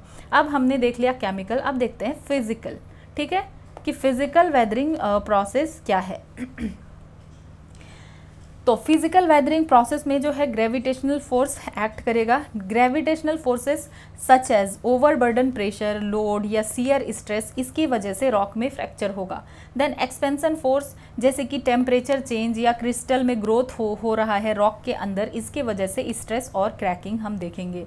एनिमल एक्टिविटी, ठीक है, जैसे कि burrowing and root growths can apply pressure to the rock. ठीक है, तो जैसे कि एनिमल है कुछ, उसके वजह से, और रूट, प्लांट के रूट का ग्रोथ हो रहा है तो उसके वजह से प्रेशर रॉक पे पड़ रहा है। Water pressure, waiting and drawing cycle create pressure on rock. तो क्या हो रहा है, वाटर प्रेशर का मतलब क्या है कि अगर कंटिन्यूसली बरसात हो रही है, फिर जो है हम देख रहे हैं बारिश का मौसम है तो बरसात हो रही है, देन क्या हो रहा है कि फिर सनलाइट जैसे आ रहा है तो फिर सूख रहा है, तो अगर ड्राई हो रहा है, वेट हो रहा है, तो इससे प्रेशर क्रिएट हो रहा है रॉक पे और इससे फिर ब्रेकेज हो रहा है। ठीक है, दिस प्रोसेस आर स्लो। ठीक है, ये प्रोसेसेस जो हैं स्लो हैं, लेकिन सिग्निफिकेंट रॉक डैमेज कर सकते हैं अगर ये रिपीटेड थर्मल एक्सपेंशन और प्रेशर रिलीज होता रहे तो। अगर continue fatigue from repeated concentration, contraction and not concentration, that is contraction, अगर कंटिन्यू जो है कॉन्ट्रैक्ट कर रहा है, सब पास आ रहा है, फिर दूर दूर जा रहा है, एक्सपेंड हो रहा है, तो इससे जो है रॉक वीक हो जाता है सिग्निफिकेंटली। तो फिजिकल में हमने क्या देखा, ग्रेविटेशनल फोर्स काम कर रहा है, एक्सपेंशन हो रहा है, एनिमल का एक्टिविटी, वाटर का प्रेशर और कंटिन्यूड फटीग। ठीक है, और ये रिपीटेड थर्मल एक्सपेंशन और प्रेशर रिलीज होने की वजह से जो है क्या हो रहा है, वेदरिंग प्रोसेस हो रहा है। ठीक है, हमने वेदरिंग में देखा था कि कितने कितने तरीके का हो सकता है। तो हम यहाँ क्या देख रहे हैं, बायोलॉजिकल वेदरिंग, यहाँ फ्रॉस्ट एक्शन की वजह से हम देख रहे हैं कि चीज़ें क्या हो रही है, यहाँ हम देख रहे हैं कि वेदरिंग हो रही है, ग्रेन्युलर डिसइंटीग्रेशन, देन एक्सफोलिएशन, ये सारा प्रोसेस जो है वेदरिंग का टाइप है। केमिकल वाला याद रखना है, hydration is also a chemical process. ठीक है, और यहाँ पे कंफ्यूज नहीं होना है इस चीज़ से कि जो वाटर प्रेशर है, वाटर प्रेशर, तो ये वेटिंग एंड ड्राइंग साइकिल जो है ये कहाँ आ रहा है, ये आ रहा है फिजिकल और मैकेनिकल प्रोसेस से। तो केमिकल वाला ऑलरेडी समझ में आ जाएगा कि केमिकल कौन सा है। Next, biological weathering. तो बायोलॉजिकल वेदरिंग अगर हम देखें तो ऑर्गेनिज्म का रोल इसमें देखते हैं। क्या होता है, burrowing and waging bye organism. तो ऑर्गेनिज्म जैसे अर्थवॉर्म, टर्माइट्स और रोडेंट्स, तो ये क्या करते रहते हैं, बरो करते रहते हैं, खोदते रहते हैं, डिग करते रहते हैं। ठीक है, तो ये अर्थ के अंदर कुछ ना कुछ एक्टिविटी इनकी चलती रहती है, तो इनके वजह से भी क्या होता है, इनके वजह से भी बायोलॉजिकल वेदरिंग होता है। ये क्या होता है, organisms expose new surface to chemical attacks. ठीक है, और help moisture and air penetrate the earth material. तो ये जैसे क्या करते हैं, एक तरीके से रास्ता बना देते हैं, एक्सपोज करते हैं न्यू सरफेस। ठीक है, तो इससे क्या होता है कि मॉइस्चर और एयर जो है पेनिट्रेट करते हैं अर्थ के मटेरियल्स में। ठीक है, देन ह्यूमन एक्टिविटी अगर देखें, जैसे disturbing vegetation, ploughing, cultivating soil, increase contact between air, water and minerals, adding weathering. तो ये जो है ह्यूमन एक्टिविटीज़ जो वेजिटेशन को डिस्टर्ब कर रहे हैं, प्लो कर रहे हैं, कल्टिवेट कर रहे हैं सॉइल को, तो इन सारी चीज़ों से भी जो है वेदरिंग ज़्यादा हो रहा है। देन डीकम्पोजिंग ऑर्गेनिक मैटर, अगर ऑर्गेनिक मैटर जो है डीकम्पोज हो रहा है, जैसे कि डिके ऑफ प्लांट, एनिमल्स, तो ये प्रोड्यूस कर रहे हैं ह्यूमिक। ठीक है, ह्यूमिक, कार्बोनिक, तो इससे फिर और इन्हेंस हो रहा है डीके और solubility of certain minerals. Then plant का रूट, तो रूट क्या कर रहे हैं, एक्सर्ट कर रहे हैं सिग्निफिकेंट प्रेशर अर्थ के मटेरियल्स पे, मैकेनिकली ब्रेक कर रहे हैं, मैकेनिकली ब्रेकिंग देम अपार्ट, और इसको मैकेनिकली तोड़ रहे हैं, ठीक है। तो ये प्लांट रूट का भी हम देख रहे हैं। तो बायोलॉजिकल वेदरिंग क्या करता है, एड्स इन फिजिकल और केमिकल ब्रेकडाउन, तो बायोलॉजिकल वेदरिंग की वजह से फिजिकल और केमिकल ब्रेकडाउन जो है फर्दर और ज़्यादा होने लगता है। तो बायोलॉजिकल वेदरिंग में क्या देख रहे हैं हम, ऑर्गेनिज्म का role, human activities, decomposing organic matter and plants root, ठीक है, प्लांट्स रूट। तो ये हमने सारी चीज़ें देख ली। Then special effects of weathering, weathering का स्पेशल इफेक्ट्स देख लेते हैं। तो एक्सफोलिएशन, ये भी वेदरिंग का टाइप है। तो एक्सफोलिएशन जो है, एक्सफोलिएशन क्या है, is a result not a process of weathering. तो एक्सफोलिएशन जो है वेदरिंग का प्रोसेस नहीं है, लेकिन वेदरिंग का रिजल्ट है। इसमें क्या होता है, फ्लेकिंग ऑफ कर्व्ड शीट और शेल फ्रॉम ओवरलाइंग रॉक्स और bed resulting in smooth and rounded surface. तो क्या होता है जब एक्सफोलिएट हो जाता है किसी भी रॉक का, गिव मी अ मोमेंट, तो हमने क्या देखा था, एक्सफोलिएशन हो रहा है, तो ये शीट की तरह जो है निकल रहा है, तो फर्दर जो है ये प्रोसेस क्या होगा, और सरफेस जो है स्मूथ होता जाएगा। तो एक्सफोलिएशन क्या हो रहा है, एक शीट की तरह से बाहर निकल रहा है। तो एक्सफोलिएशन वेदरिंग का जो है प्रोसेस नहीं है, लेकिन वेदरिंग का ये जो है रिजल्ट है, ठीक है। तो एक्सफोलिएशन का कॉज क्या है, थर्मल कॉन्ट्रैक्शन एंड एक्सपेंशन। तो जो थर्मल कॉन्ट्रैक्शन होगा तो उसके वजह से, और एक्सपेंशन होगा तो उसके वजह से एक्सफोलिएशन हो सकता है। टेम्परेचर चेंज क्या करता है, इंड्यूस करता है एक्सपेंशन और कॉन्ट्रैक्शन। तो जैसे जैसे टेम्परेचर चेंज होता है तो हम क्या देखते हैं, रॉक्स में एक्सपेंशन होता है और कॉन्ट्रैक्शन होता है, इसके वजह से एक्सफोलिएशन होता है। देन अनलोडिंग, अनलोडिंग का क्या मतलब है, रिमूवल ऑफ ओवरबर्डन प्रेशर। जो ओवरबर्डन प्रेशर है तो ये अगर रिमूव होता है तो cause the rock to expand and form exfoliation. तो अनलोडिंग की वजह से चीज़ें जो है, सपोज ये रॉक है और रॉक पे चीज़ें हैं, ये धीरे धीरे पतला पतला लेयर या चीज़ें यहाँ से अनलोड हो रही है, निकल रही है, तो एक्सफोलिएशन हो रहा है ना। एक्सफोलिएशन का क्या मतलब है, ऊपर का लेयर इसका निकल रहा है, ठीक है। Then thermal expansion, exfoliation tors result due to thermal expansion and contraction, ये हमने देख लिया। तो की पॉइंट्स अगर देखें तो एक्सफोलिएशन से क्या होता है, results in smooth rounded surface आता है। तो एक्सफोलिएशन जब होता है तो जैसे कि रॉक है, कोई कहीं ऐसा होगा, कहीं ऐसा होगा, कहीं ऐसा होगा, तो एक्सफोलिएशन जो होता है ऊपर का लेयर जब निकलता है तो इसके वजह से हम राउंडेड सरफेस देखते हैं, ठीक है। और ये क्यों होता है, थर्मल चेंजेस और अनलोडिंग प्रेशर की वजह से। तो अब देख लेते हैं वेदरिंग के बारे में, हमने इतनी चीज़ें पढ़ी, तो वेदरिंग का सिग्निफिकेंस क्या है, महत्व क्या है। तो weathering break down rocks into smaller fragments. तो हमने देखा कि वेदरिंग जैसे होगा, ये रॉक को क्या करेगा, छोटे छोटे छोटे छोटे फ्रेगमेंट्स में ब्रेक डाउन करेगा, ठीक है। Preparing the way for regolith soils process like erosion and mass movement. तो इसी से फिर बाद में क्या बनेगा, रेगोलिथ बनेगा, सॉइल्स बनेगा, ठीक है। एंड देन इरोजन और मास मूवमेंट होगा। बायोमास, बायोम्स एंड बायोडाइवर्सिटी, तो these are directly related to forest vegetation, ठीक है, which depends on depth of weathering mantle. तो बायोमास, बायोम्स या बायोडाइवर्सिटी, ये सब क्या है, डायरेक्टली रिलेटेड है फॉरेस्ट वेजिटेशन से, ठीक है। Then role of erosion, erosion का अगर रोल देखें तो erosion would not be significant without weathering. तो अगर वेदरिंग अच्छे से नहीं होगा तो इरोजन नहीं हो पाएगा। 10 वेदरिंग एड्स इन मास वेस्टिंग। तो वेदरिंग की वजह से हम क्या देखते हैं, वेदरिंग की वजह से मास वेस्टिंग ज़्यादा होता है, इरोजन होता है, रिडक्शन ऑफ रिलीफ और चेंजेस इन लैंडफॉर्म। तो वेदरिंग का बहुत बड़ा रोल है इरोजन में, ठीक है।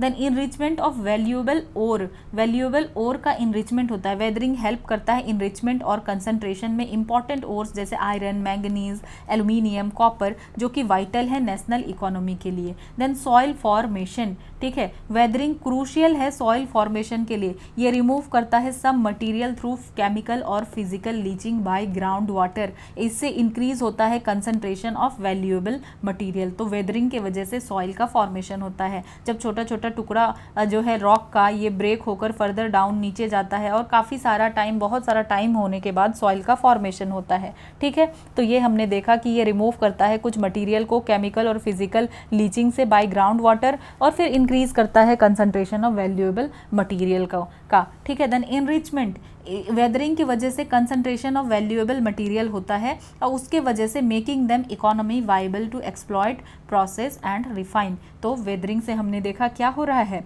वेदरिंग से रॉक ब्रेक डाउन हो रहा है स्मॉलर फ्रेगमेंट में, तो रेगोलिथ, सॉइल्स और जो है इरोजन मास मूवमेंट पे ऐड कर रहा है, ये सारी चीज़ें बन रही है। Then biomass, biomes and biodiversity में भी इसका इफेक्ट है, ये डायरेक्टली रिलेटेड है फॉरेस्ट वेजिटेशन से। देन इरोजन जो है, रोल इन इरोजन, इनका वेदरिंग का रोल कहाँ है, इरोजन में, ठीक है। तो इरोजन जो है वेदरिंग के बिना नहीं हो सकता है, ठीक है। Then enrichment of valuable ore, then soil formation, enrichment, ये सारी चीज़ें हमने देख ली। तो वेदरिंग क्या है, एसेंशियल है सॉइल फॉर्मेशन के लिए, इरोजन के लिए, लैंड फॉर्म्स चेंजेस के लिए, और वैल्यूएबल ओर को भी इनरिच करता है। देन अब देखते हैं मास मूवमेंट, ठीक है। तो मास मूवमेंट में क्या इन्वॉल्व है, transfer of rock debris down slopes under the direct influence of gravity.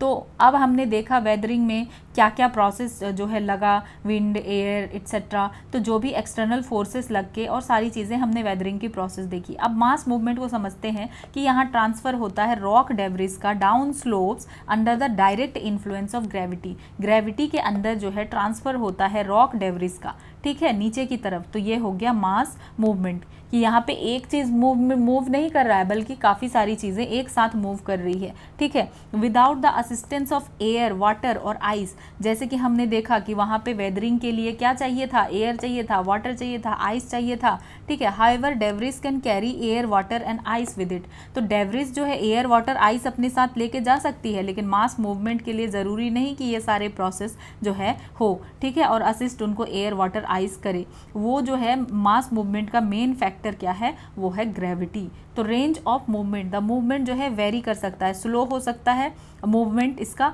Mass movement का स्लो मूवमेंट भी हो सकता है और रैपिड मूवमेंट भी हो सकता है। Affecting both shallow and deep material column, तो शैलो मटेरियल को भी लेकर के जा सकता है या डीप अंदर के मटेरियल को भी लेकर के जा सकता है। तो मास मूवमेंट में क्या क्या आता है, क्रीप, फ्लो, स्लाइड, फॉल, तो ये सब मास मूवमेंट में आता है। रोल ऑफ ग्रेविटी देखें तो ग्रेविटी जो है एक्ट करता है सारे मटेरियल पे, इंक्लूडिंग बेड रॉक एंड जो बेड रॉक होता है, ठीक है, and products of weathering. Then while weathering contributes to mass movement, it is not a prerequisite, ठीक है। वेदरिंग जो है मास मूवमेंट, इस बात को समझने की ज़रूरत है कि वेदरिंग जो है मास मूवमेंट में हेल्प करता है। अगर वेदरिंग हो रहा है तो मास मूवमेंट को ये बढ़ाएगा, हेल्प करेगा, लेकिन ये ज़रूरी नेसेसरी कंडीशन नहीं है कि वेदरिंग होना ही चाहिए, विंड, एयर एक्ट कर रही है तभी वेदरिंग हो, मास मूवमेंट हो रहा है, ठीक है। ग्रेविटी ही इसका प्राइमरी फोर्स है। ग्रेविटी क्या करेगी, ग्रेविटी के वजह से मास मूवमेंट होगा। बात समझ में आ गई कि वेदरिंग की ज़रूरत नहीं है, अगर वेदरिंग इसको ऐड करेगा, ज़्यादा करेगा, लेकिन वेदरिंग इसके लिए एक कंडीशन नहीं है, ठीक है। ये ग्रेविटी इसके लिए कंडीशन है। अगर ग्रेविटी इफेक्ट कर रहा है तो चीज़ें जो है ऐसे चली जाएगी, ठीक है। सो अब देखते हैं weathered slopes. Mass movement are common over weathered slope than unweathered slope. तो अगर कोई ऐसा स्लोप है जहाँ पे वेदरिंग हुआ है ज़्यादा, यहाँ से चीज़ें इकट्ठा होकर ज़्यादा चली गई है, ठीक है, तो यहाँ पे ज़्यादा होगा क्योंकि यहाँ स्लोप ज़्यादा क्रिएट हो चुका है। तो अब चीज़ों का खिसक के नीचे आना इज़ मोर इजी, ठीक है। So not erosion, mass movement जो है इसको क्लासीफाई नहीं करेंगे हम इरोजन में। मास मूवमेंट क्या है, इरोजन नहीं है, since they do not involve agent like running water, glacier, wind, wave और करंट। तो ये सारी चीज़ों की वजह से ये नहीं हो रहा है, इसीलिए जो है ये इरोजन नहीं है। वेदरिंग का मेन रीज़न है ग्रेविटी, ठीक है। Then shearing resistance, materials on slopes have their own resistance to movement.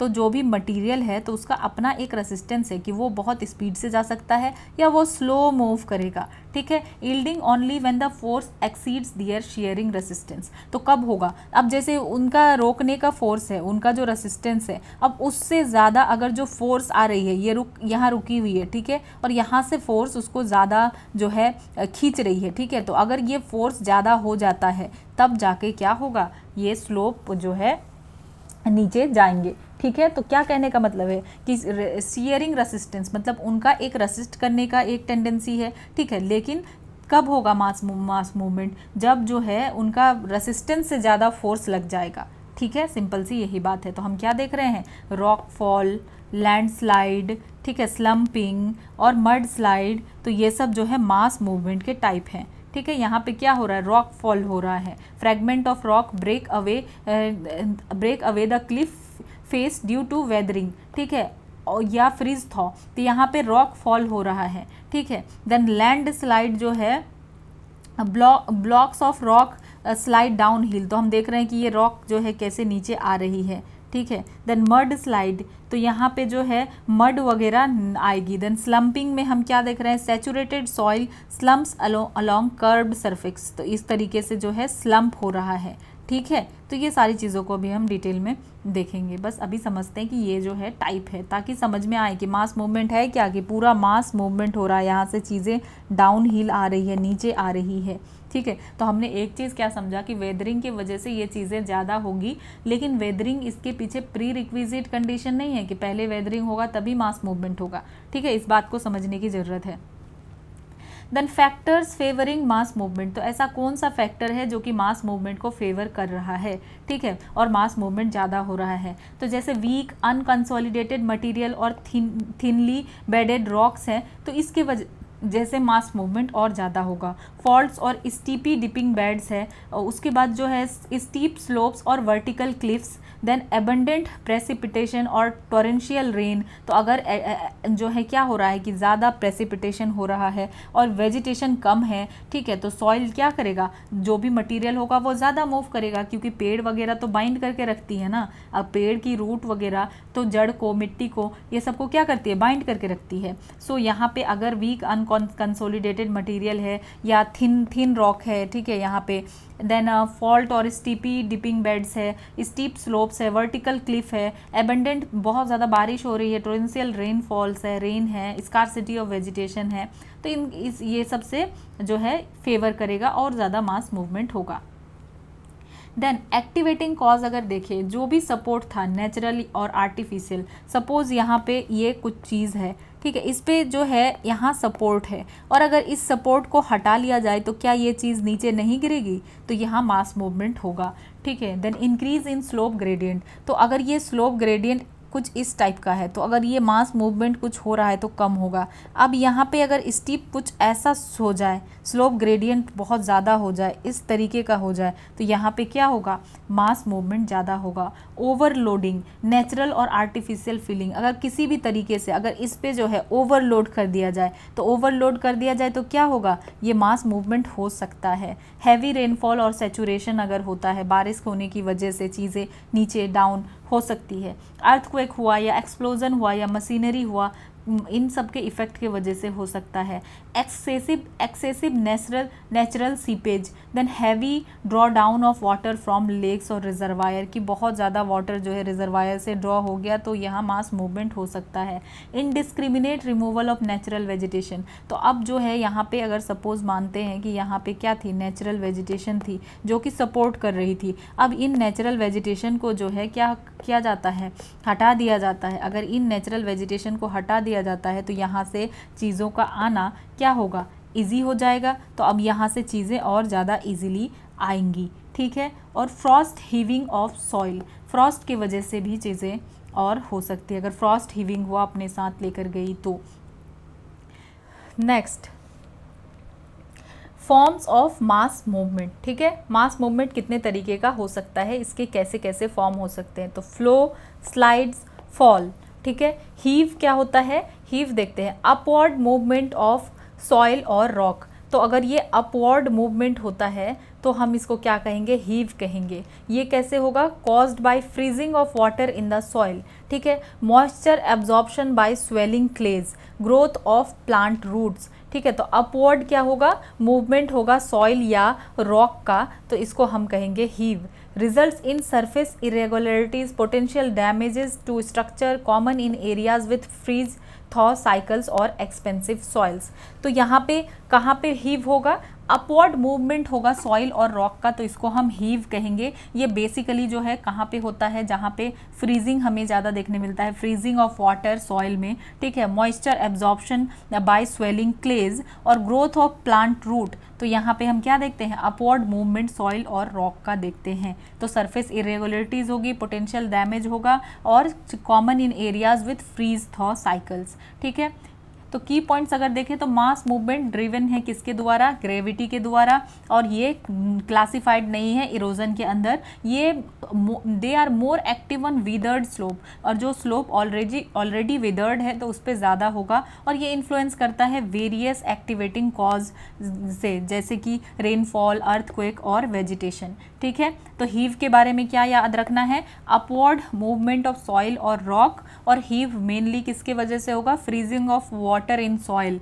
ठीक है, तो यहाँ पे मॉइस्चर एब्जॉर्प्शन बाय स्वेलिंग क्लेज या ग्रोथ ऑफ रूट प्लांट्स, तो ये बेसिकली हम ज़्यादातर कहाँ देखते हैं, freezing of water in soil. तो जहाँ पे फ्रीज वगैरह चीज़ें ज़्यादा हो रही है हम वहाँ पे ज़्यादा देखते हैं। ठीक है, देन लैंडस्लाइड। लैंडस्लाइड क्या है, rapid and perceptible movements of material. ठीक है, तो लैंडस्लाइड में हम क्या देखते हैं, ये रैपिड होता है। यहाँ पे लैंडस्लाइड में चीज़ें हम देखेंगे कि बहुत जल्दी जल्दी हो रही है। ठीक है, और ये टिपिकली क्या होता है, ड्राई होता है। लैंडस्लाइड रैपिड और परसेप्टेबल मूवमेंट जो होगा मटेरियल का, तो उसको हम लैंडस्लाइड कहेंगे। देन साइज और shape of detached mass depend on, तो साइज और शेप जो है कि कितना लैंडस्लाइड हो रहा है वो किसके ऊपर डिपेंड करेगा, nature of discontinuities in the rock, की कितना डिसकंटिन्यूटीज रॉक में हुआ है, कितना वेदरिंग हुआ है, कितना स्टीप स्लोप है। अगर स्लोप ज़्यादा स्टीप है तो यहाँ जल्दी से होगा। ठीक है, ज़्यादा डिसकंटिन्यूटीज है रॉक में तो ये ज़्यादा टूटेगा। ठीक है, अगर वेदरिंग यहाँ से ज़्यादा हुआ है, चीज़ें ज़्यादा निकली है, तो ये चीज़ें, ये पोर्शन, ये यहाँ पे क्या होगा, लैंडस्लाइड ज़्यादा देखने के लिए मिलेगा। ठीक है, तो लैंडस्लाइड के हम यहाँ पे देख सकते हैं कि कितने तरह का जो है लैंडस्लाइड है और चीज़ें क्या हो सकती है। तो ये हम देख रहे हैं कि लैंड कैसे स्लाइड होकर के जो है आ रही है। ठीक है, यहाँ पे हम स्लम्प ब्लॉक्स देख रहे हैं। ठीक, क्राउन हो गया, ये क्राउन फिसर की, ये क्राउन में यहाँ पे कैसे फिसर क्रैक जो है आ रहा है। ठीक है, तो ये यहाँ पे बैकवर्ड रोटेटेड ट्री हम देख रहे हैं कि ये क्या हो रहा है, पीछे की तरफ बैकवर्ड रोटेशन जो है हो रहा है। ठीक है, तो ये सारी चीज़ें हैं, रेडियल फिशर वगैरह। तो लैंडस्लाइड को अब देखते हैं कि बेसिकली समझ में आया आपको कि लैंडस्लाइड क्या है। तो जो ये रैपिड मूवमेंट होगा ये लैंडस्लाइड है। ठीक है, रैपिड और perceptible movements of material, this is called landslide. ठीक है, तो टाइप्स ऑफ लैंडस्लाइड अगर देखें तो स्लम्प में क्या होता है, rock of debris slip with backward rotation. ठीक है, रिलेटिव टू द स्लोप, तो स्लोप से क्या हम देखते हैं, यहाँ बैकवर्ड रोटेशन हमें देखने के लिए मिलेगा। तो ये स्लम्प ब्लॉक है और यहाँ क्या हो रहा है, बैकवर्ड रोटेशन हो रहा है। ठीक है, एक और इमेज है हम उससे समझ सकते हैं। ठीक है, तो ये स्लम्प है, तो स्लम्प में क्या होगा, इनिशियल पोजीशन ये था, फिर ये खिसक के यहाँ आया, फिर ये इधर से, तो बैकवर्ड हमें यहाँ पे मूवमेंट देखने के लिए मिल रहा है। Slump body showing backward rotation, कि ये यहाँ से फिर यहाँ आ रही है, तो यहाँ क्या हो रहा है, बैकवर्ड रोटेशन हो रहा है। ठीक है, then debris slide, rapid rolling और sliding of earth debris without backward rotation. तो स्लम्प में बैकवर्ड रोटेशन होगा, यहाँ बैकवर्ड रोटेशन धीरे धीरे नहीं हो रहा है कि यहाँ पे पहले यहाँ है, फिर यहाँ है, फिर यहाँ है। यहाँ पे क्या हो रहा है, डेब्रिस जो है स्लाइड की तरह स्लाइड होते जा रहा है, नाम से समझ सकते हैं। देन डेब्रिस फॉल, तो free fall of earth debris from vertical और ओवर हैंगिंग फेस। तो वर्टिकल और ओवर हैंगिंग फेस से क्या होगा, अर्थ डेब्रिस जो है, अर्थ डेब्रिस का फ्री फॉल होगा। Then rock slide, sliding of individual rock along bedding joint और फॉल्ट स्ट्रक्चर। ठीक है, तो यहाँ रॉक स्लाइड में क्या होगा कि स्लाइड होगा इंडिविजुअल रॉक का, occurs on steep slope and is very fast and destructive. तो रॉक स्लाइड क्या होगा, स्टीप स्लोप में होगा और बहुत जल्दी से ये स्लाइड होगा। ठीक है, और ये बहुत फास्ट भी होगा और डिस्ट्रक्टिव भी होगा।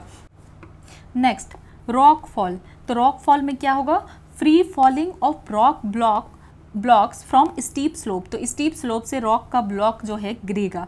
ठीक है, डिफरेंट फ्रॉम रॉक स्लाइड, और ये रॉक स्लाइड से डिफरेंट होगा क्योंकि ये सिर्फ सुपरफिशियल लेयर को ही अफेक्ट करेगा। जैसे कि अगर यहाँ ये रॉक है तो यहाँ जो सुपरफिशियल लेयर है इसको ये अफेक्ट करेगा। देन की पॉइंट्स अगर देखें तो लैंडस्लाइड जो है क्या करेगा, scars form on steep slope, तो स्टीप स्लोप पे ये स्कार बनाएगा, गड्ढा बनाएगा। ठीक है, और slide occur along planar failures. ठीक है, बेडिंग प्लेन्स में जो है स्लाइड होगा। और rock falls are distinct from rock slide, तो हमने देखा कि रॉक फॉल जो है रॉक स्लाइड से अलग है due to their shallow depth of material involvement. तो रॉक फॉल क्या होगा, ये डिस्टिंक्ट होगा रॉक स्लाइड से, क्योंकि रॉक फॉल शैलो होगा और रॉक स्लाइड जो है ज़्यादा होगा। और रॉक फॉल जो है हो सकता है कि कोई रॉक जो है ऊपर से गिर जाए, ठीक है। तो यहाँ पे हम देख सकते हैं लैंडस्लाइड कितनी तरह का हो सकता है, रोटेशनल लैंडस्लाइड, देन ट्रांसलेशनल जो है लैंडस्लाइड, देन ब्लॉक लैंडस्लाइड। तो यहाँ कैसे हो रहा है, ब्लॉक लैंडस्लाइड हो रहा है।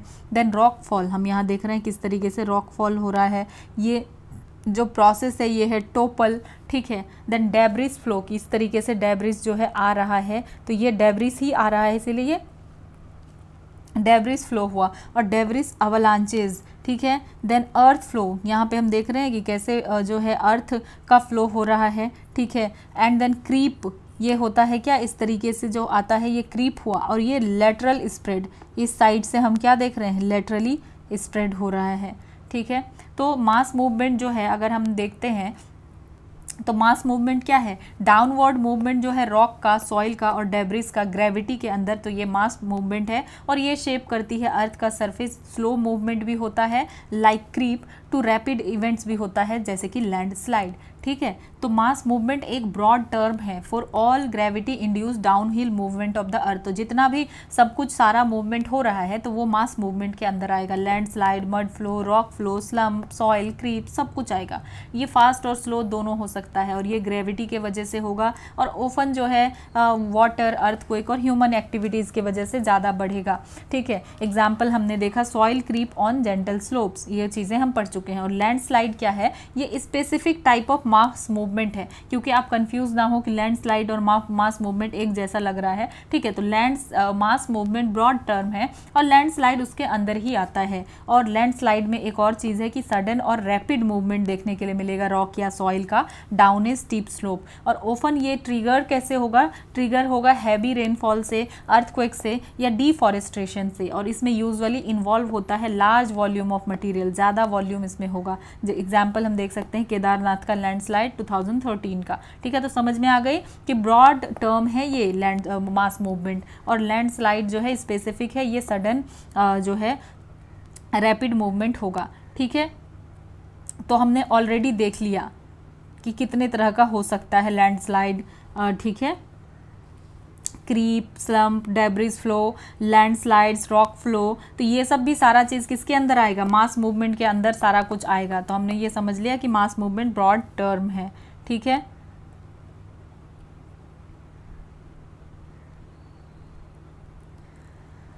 तो मास मूवमेंट का अगर कारण देखें, हम ऑलरेडी सारी चीज़ों को पढ़ चुके हैं। ग्रेविटी हुआ, वेदरिंग हुआ, water, human activity, influencing factor अगर देखें तो स्लोप, स्टीपनेस, मटेरियल का टाइप, वाटर का कंटेंट कितना ज़्यादा है, ठीक है। एक्सेस वाटर जो है इससे क्या होगा, फ्रिक्शन रिड्यूस होगा, वेजिटेशन कैसा है, रूट जो है स्टेबलाइज करेगा स्लोप को। सिग्निफिकेंस अगर देखें तो क्या होगा, contributes to erosion and soil formation, तो इन सारे प्रोसेस से इरोजन भी हो सकता है, सॉइल फॉर्मेशन हो सकता है।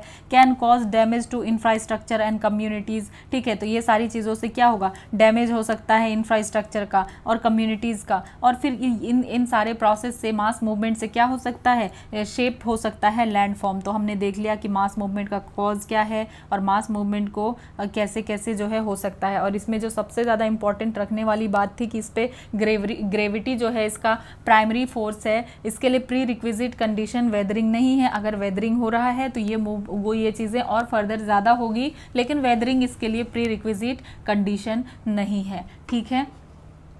देन अब देखते हैं एवलांचेस और लैंडस्लाइड्स इन इंडिया, कि कहाँ कहाँ इंडिया में एवलांचेस और लैंडस्लाइड जो है ज़्यादा होता है, ठीक है। तो हिमालयाज़ में अगर देखें तो टेक्टोनिक एक्टिविटी जो है, हिमालय टेक्टोनिकली बहुत ज़्यादा एक्टिव है और makes them more prone to landslides और एवलांचेस। इसीलिए हिमालयाज़ में हम क्या देखते हैं, ज़्यादा लैंडस्लाइड और एवलांचेस। रॉक कंपोजिशन देखें तो जनरली जो है हमारा हिमालयाज़, यहाँ हम क्या देखते हैं, सेडिमेंट्री रॉक देखते हैं और अनकंसोलिडेटेड और सेमी कंसोलिडेटेड डिपॉजिट है, तो जिससे स्लोप ज़्यादा अनस्टेबल हो रहा है।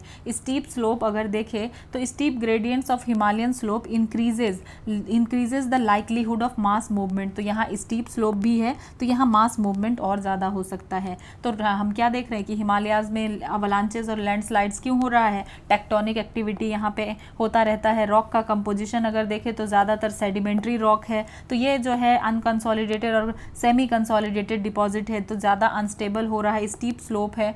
ठीक है, अब वेस्टर्न घाट में और हम देख लेते हैं कि वेस्टर्न घाट में क्या हो रहा है। वेस्टर्न घाट नीलगिरीज में और सदर्न इंडिया में हम देखें तो टेक्टोनिक स्टेबिलिटी यहाँ है। अनलाइक हिमालयाज, जैसा हिमालयाज है तो ये रीजन जो है टेक्टोनिकली स्टेबल है। रॉक टाइप अगर देखें तो प्रीडोमिनेटली यहाँ पे हार्ड रॉक है, ठीक है, जो कि मोर रेसिस्टेंट है वेदरिंग से। तो यहाँ क्या है, हार्ड रॉक है। हिमालयाज में हमारा सेडिमेंट्री रॉक है तो इसके वजह से ये अनकंसोलिडेटेड है और मोर अनस्टेबल है। और स्टीप स्लोप यहाँ पे है। Despite tectonic stability these region have steep slope and almost vertical cliff. ठीक है, तो यहाँ पे हम वर्टिकल क्लिफ और स्टीप स्लोप देखते हैं।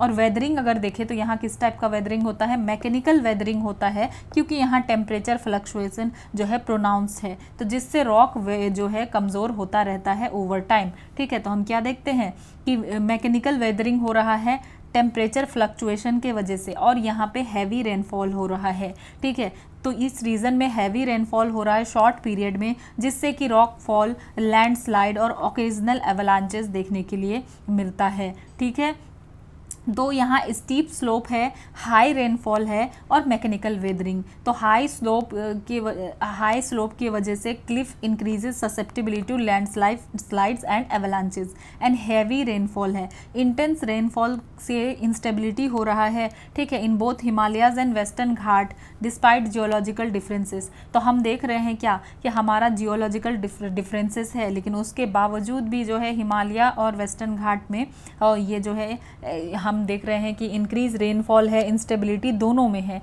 ठीक है, मैकेनिकल वेदरिंग, टेम्परेचर चेंज की वजह से मैकेनिकल वेदरिंग जो है हार्ड रॉक्स में हो रहा है, leading to frequent rock fall and landslide in areas like western Ghat. ठीक है, तो हम अगर इन समरी समझना चाहें कि क्या मतलब है, तो एवलांचेस और लैंडस्लाइड जो है हिमालय में टेक्टोनिक एक्टिविटी के वजह से है। ठीक है, रॉक कंपोजिशन के वजह से और स्टीप ग्रेडियंट के वजह से है। और इन कॉन्ट्रास्ट वेस्टर्न घाट में और अदर सदर्न हिल रीजन में ये टेक्टोनिकली स्टेबल तो है, फ्रीक्वेंट लैंडस्लाइड और रॉक फॉल फिर भी यहाँ होता है, क्योंकि यहाँ स्टीप स्लोप है, हैवी रेनफॉल है और मैकेनिकल वेदरिंग है। तो इस चीज़ को समझना है कि दोनों जगह चीज़ें हो रही है पर रीज़न अलग है। हिमालय का कारण ये है कि ये टेक्टोनिकली एक्टिव है, रॉक का कंपोजिशन जो इसका सेडिमेंट्री है, अनस्टेबल है और स्टीप ग्रेडियंट है। और वेस्टर्न घाट में क्या है, सदर्न रीजन में, कि ये टेक्टोनिकली तो स्टेबल है लेकिन फिर भी यहाँ लैंडस्लाइड और रॉकफॉल है,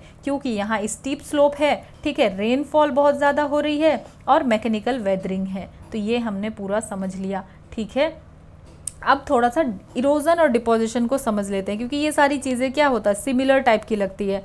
ठीक है, पर हमने देखा कि वेदरिंग अलग है, मास मूवमेंट अलग है, फिर लैंडस्लाइड भी अलग है। ठीक है, लैंडस्लाइड जो है मास मूवमेंट के अंदर ही आता है, मास मूवमेंट ब्रॉडर टर्म है। और फिर हमने देखा डेन्यूडेशनल प्रोसेस। तो डेन्यूडेशनल प्रोसेस जो है, जो सारा प्रोसेस हो रहा है, वेदरिंग और सारी चीज़ें हो रही है, इरोजन, डिपोजिशन, ये सब कुछ किसके अंदर आता है, डेन्यूडेशनल प्रोसेस के अंदर ये सारी चीज़ें आती हैं। ठीक है, तो वो जो है जनरल टर्म है डेन्यूडेशन का मतलब होता है, डेन्यूड का मतलब होता है क्या, टू स्ट्रिप ऑफ और अनकवर। तो ये सारी चीज़ें हमने देखी। देन अब देखते हैं इरोजन का प्रोसेस, कि इरोजन करके फिर डिपोजिशन कैसे होता है। ठीक है, इरोजन हो रहा है फिर डिपोजिशन हो रहा है।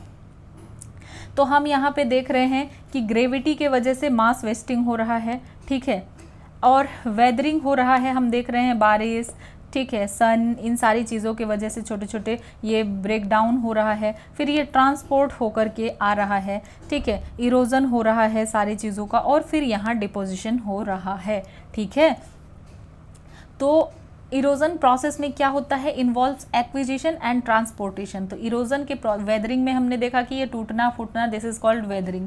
और इरोजन में क्या हो रहा है कि acquisition and transportation. Erosion is the process of acquiring and transporting rock debris. तो ये जो इन चीज़ों को लाया जा रहा है तो दैट इज कॉल्ड इरोजन। ठीक है। तो रोल ऑफ वेदरिंग देख लेते हैं कि वेदरिंग जो है चीज़ों को ब्रेक करता है स्मॉलर फ्रेगमेंट्स में, but erosion does not require weathering to occur. ठीक है, अब एक चीज़ और समझना है हमें कि वेदरिंग जो है चीज़ों को छोटे छोटे टुकड़ों में तोड़ रहा है, लेकिन इरोजन के लिए ज़रूरी नहीं है कि वेदरिंग होना ही होना चाहिए। ठीक है। देन जियोमॉर्फिक एजेंट्स जो अगर हम देखें इरोजन के लिए, तो erosion is driven by agents जैसे रनिंग वाटर हो गए, ग्राउंड वाटर हो गए, ग्लेशियर हो गए, विंड हो गए और वेव्स हो गए। तो यहाँ पे इस पॉइंट को याद रखना है, यहाँ पे कन्फ्यूज़न क्रिएट हो सकता है। तो क्या है कि वेदरिंग होगा तो फर्दर चीज़ें और ज़्यादा होगी, बढ़ेगी, लेकिन इरोजन के लिए वेदरिंग होना ज़रूरी नहीं है कि वेदरिंग होगा तो ही इरोजन होगा। इरोजन के लिए जो है जियोमॉर्फिक एजेंट्स की वजह से इरोजन हो सकता है। Then abrasion, rock debris carried by these agents cause abrasion further aiding in the erosion process। तो जो है रॉक डेब्रिस जो है, जो भी रॉक डेब्रिस है, ठीक है, अगर ये सारी चीज़ों को ये लेकर के जा रहे हैं इरोजन की वजह से क्या हो रहा है, एब्रेजन हो रहा है। हम देख रहे हैं यहाँ क्या हो रहा है, चीज़ें यहाँ से चली गई हैं तो यहाँ क्या हो रहा है, गड्ढा बन गया है, तो यहाँ एक तरीके से एब्रेजन हो रहा है और ये सारा प्रोसेस और फर्दर बढ़ता जा रहा है। देन इफेक्ट ऑफ इरोजन, इरोजन की वजह से क्या होता है, degradation of relief. Erosion wear down करता है लैंडस्केप को और उसके वजह से कंटिन्यूअस चेंज हम देखते हैं अर्थ के सरफेस में। Then degradational process, erosion, mass wasting और वेदरिंग जो है ये सब क्या है, डिग्रेडेशनल प्रोसेस है जो क्या करते हैं, वियर डाउन करते हैं अर्थ के सरफेस को। ठीक है, तो हमने क्या देखा कि रिलीफ का डिग्रेडेशन होता है और ये सारा डिग्रेडेशनल प्रोसेस है। Then role of kinetic energy, and kinetic energy का हम रोल देखते हैं। काइनेटिक एनर्जी ऑफ एजेंट्स जैसे कि विंड, वाटर, ग्लेशियर, ये रिस्पॉन्सिबल है इरोजन एंड ट्रांसपोर्टेशन के लिए। तो ये जो जियोमॉर्फिक एजेंट्स हैं, विंड, वाटर और ग्लेशियर, तो इनके पीछे जो है कौन रिस्पॉन्सिबल है, काइनेटिक एनर्जी। ठीक है, काइनेटिक एनर्जी ऑफ एजेंट्स ये रिस्पॉन्सिबल है इरोजन और ट्रांसपोर्टेशन के लिए। देन एजेंट ऑफ इरोजन अगर देखें तो विंड जो है गैसियस स्टेट में क्या कर रही है, इरोड कर रही है। रनिंग वाटर लिक्विड स्टेट में है और ग्लेशियर जो है सॉलिड स्टेट में है। देन क्लाइमेटिक कंट्रोल अगर देखें तो विंड, रनिंग वाटर और ग्लेशियर ये जो है climatic are influenced by climatic condition. तो ये जो है विंड, रनिंग वाटर और ग्लेशियर, ठीक है, ये सब क्या कर रहा है, इन्फ्लुएंस कर रहा है। ठीक है, और ये सब इन्फ्लुएंस किससे है, बाय क्लाइमेटिक कंडीशन से हैं। तो इम्पॉर्टेंस इन earth surface change, continuous change कैसे होता है, तो इरोजन की वजह से मेजर रोल प्ले करता है और ऑन गोइंग ट्रांसफॉर्मेशन जो है अर्थ के सरफेस पे होता रहता है। तो ये जो इरोजन होता रह रहा है, चीज़ें को ये लेकर के इधर उधर जा रहा है, इसमें ट्रांसपोर्टेशन हो रहा है, तो उससे क्या हो रहा है, कंटिन्यूअस चीज़ें चेंज हो रही है। तो अगर हम देखें कि 3 क्लाइमेटिकली कंट्रोल एजेंट क्या है, तो विंड हो गया, ठीक है, देन रनिंग वाटर, ठीक है, देन ग्लेशियर, ठीक है, ग्लेशियर क्या है, सॉलिड है, रनिंग वाटर क्या है, लिक्विड है, और विंड क्या है, गैसियस है।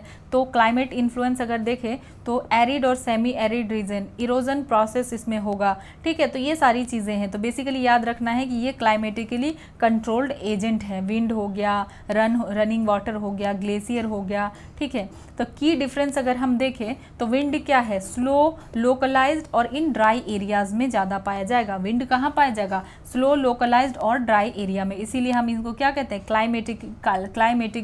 Climatically controlled. ठीक है, क्योंकि क्लाइमेट के द्वारा ये कंट्रोल्ड है। जैसे विंड क्या है, स्लो और लोकलाइज्ड होगा ड्राई एरिया में। रनिंग वाटर जो है इसका स्पीड वेरी करेगा, wide spread in areas with rainfall, तो जहाँ पे रेनफॉल ज़्यादा हो रहा है तो यहाँ पे रनिंग वाटर का स्पीड ज़्यादा होगा। ग्लेशियर जो है स्लो और पावरफुल होगा कोल्ड रीजन में। तो ये क्लाइमेट की वजह से कंट्रोल्ड है ना, दैट्स वाई का क्या कहा जा रहा है, यहाँ पे हमने ऑलरेडी पढ़ा कि जो है क्लाइमेटिक कंट्रोल मतलब कि विंड, रनिंग वाटर और ग्लेशियर जो है इन्फ्लुएंस है क्लाइमेटिक कंडीशन से। ठीक है, इस चीज़ को हमने ऑलरेडी देख लिया।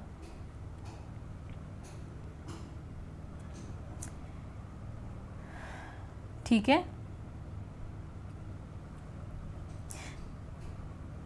नेक्स्ट, अब इरोजन और डिपोजिशन को अगर हम देखें तो इरोजन के बारे में हमने देखा कि इसमें एक्विजिशन, ट्रांसपोर्टेशन और removal of rock debris by agent जैसे कि running water, ground water, glacier, wind और वेव्स के द्वारा होगा, ठीक है। और इरोजन क्या करेगा, डिग्रेड करेगा रिलीफ को, वियर डाउन करेगा लैंडस्केप को, और ये कंट्रोल होता है काइनेटिक एनर्जी के द्वारा। और क्लाइमेटिक कंडीशन जो है इन्फ्लुएंस करता है एजेंट जैसे कि विंड, वाटर, ग्लेशियर को। और इरोजन रीशेप करता है लैंड फॉर्म्स को, रिमूव करके ट्रांसपोर्ट करके मटेरियल्स को, ठीक है। अब वेव्स के बारे में देख लेते हैं। वेव कहाँ ऑपरेट होता है, कोस्टल रीजन के पास, और ये इन्फ्लुएंस किससे होता है, by interaction of lithosphere and hydrosphere. तो यहाँ पे अगर हम देखते हैं, यहाँ लैंड है और यहाँ वाटर है, तो इन दोनों का इंटरेक्शन होता है, ठीक है।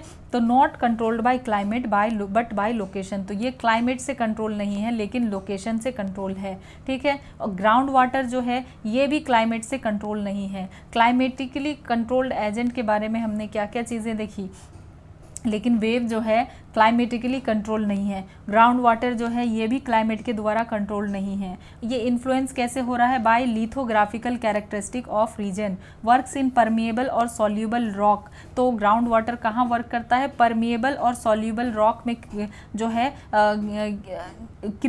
वर्क करता है टू क्रिएट लैंड फॉर्म्स। और ये क्या करता है, लैंड फॉर्म क्रिएट करता है थ्रू प्रोसेस कॉल्ड जो है कार्स्ट, ठीक है। क्रास्ट टोपोग्राफी अभी हम पढ़ेंगे। तो पानी के वजह से, ग्राउंड वाटर के वजह से क्रास्ट टोपोग्राफी बनता है, और ये क्लाइमेट के द्वारा कंट्रोल नहीं है। ये जो है, जो वाटर में सॉल्यूबल रॉक है, परमिएबल रॉक है, जिससे कि वाटर पास हो सकता है। अगर कोई ऐसा रॉक है कि इससे वाटर जो है परमिएबल हो सकता है, पास हो सकता है, तो यहाँ पे क्रास्ट टोपोग्राफी बनेगा।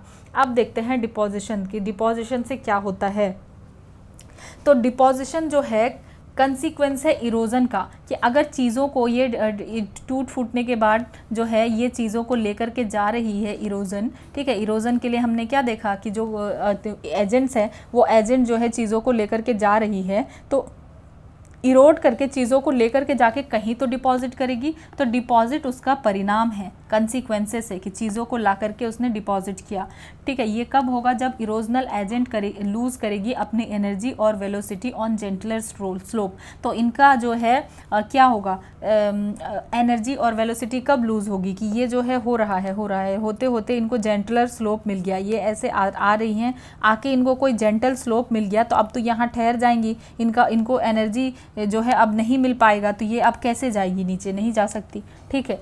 सो कोर्सर मटेरियल जो है सबसे पहले सेटल होगा, उसके बाद फाइनर मटेरियल। तो सबसे पहले जो बड़ा मटेरियल होगा, कोर्स ग्रेन होगा, वो सेटल होगा, फिर फाइन मटेरियल धीरे धीरे इस पर सेटल होगा, ठीक है। देन डिपोजिशन क्या करेगा, फिल करेगा डिप्रेशंस को, और जो है ये कंसीक्वेंस किसका है, इरोजन है। इरोजन के वजह से फिर डिपोजिशन होता है, और वही सेम एजेंट रिस्पॉन्सिबल है, the same agent responsible for erosion also contribute to deposition. तो जो एजेंट इरोड कर रही है वही एजेंट डिपॉजिट भी कर रही है, और इससे फिर नया लैंड फॉर्म्स बनता है थ्रू एग्राडेशन। एग्राडेशन हमने ऑलरेडी पढ़ा था कि जब जो है इरोजन होगा और चीज़ें जाके इकट्ठा होगी, जमा होगी, तो इसको हम लोग कहेंगे एग्राडेशन, ठीक है। तो एग्राडेशन जो है बिल्डिंग अप प्रोसेस है। ये कौन सा प्रोसेस है, process of building up the earth surface through deposition. तो डिपोजिशन के थ्रू जब बिल्ड होगा तो उसको हम कहेंगे एग्राडेशन, ठीक है। Deposition of sediment by agents जैसे कि वाटर, विंड, ग्लेशियर और वेव्स, ये सारी चीज़ें लाके चीज़ों को इकट्ठा करेगी, जमा करेगी, दैट इज कॉल्ड एग्रेडेशन। और ये कब होगा, when these agent lose energy, और ये एजेंट जब अपना एनर्जी लूज कर देंगे और मटेरियल को लाके छोड़ देंगे, एक्यूमुलेट हो जाएंगी चीज़ें, एक्यूमुलेट हो जाएगी जो है सेडिमेंटेशन हो जाएगा, ठीक है। कहाँ पे, in areas like river beds, deltas और फ्लड प्लेन, ठीक है। तो ये हो गया एग्रेडेशन प्रोसेस। अब हम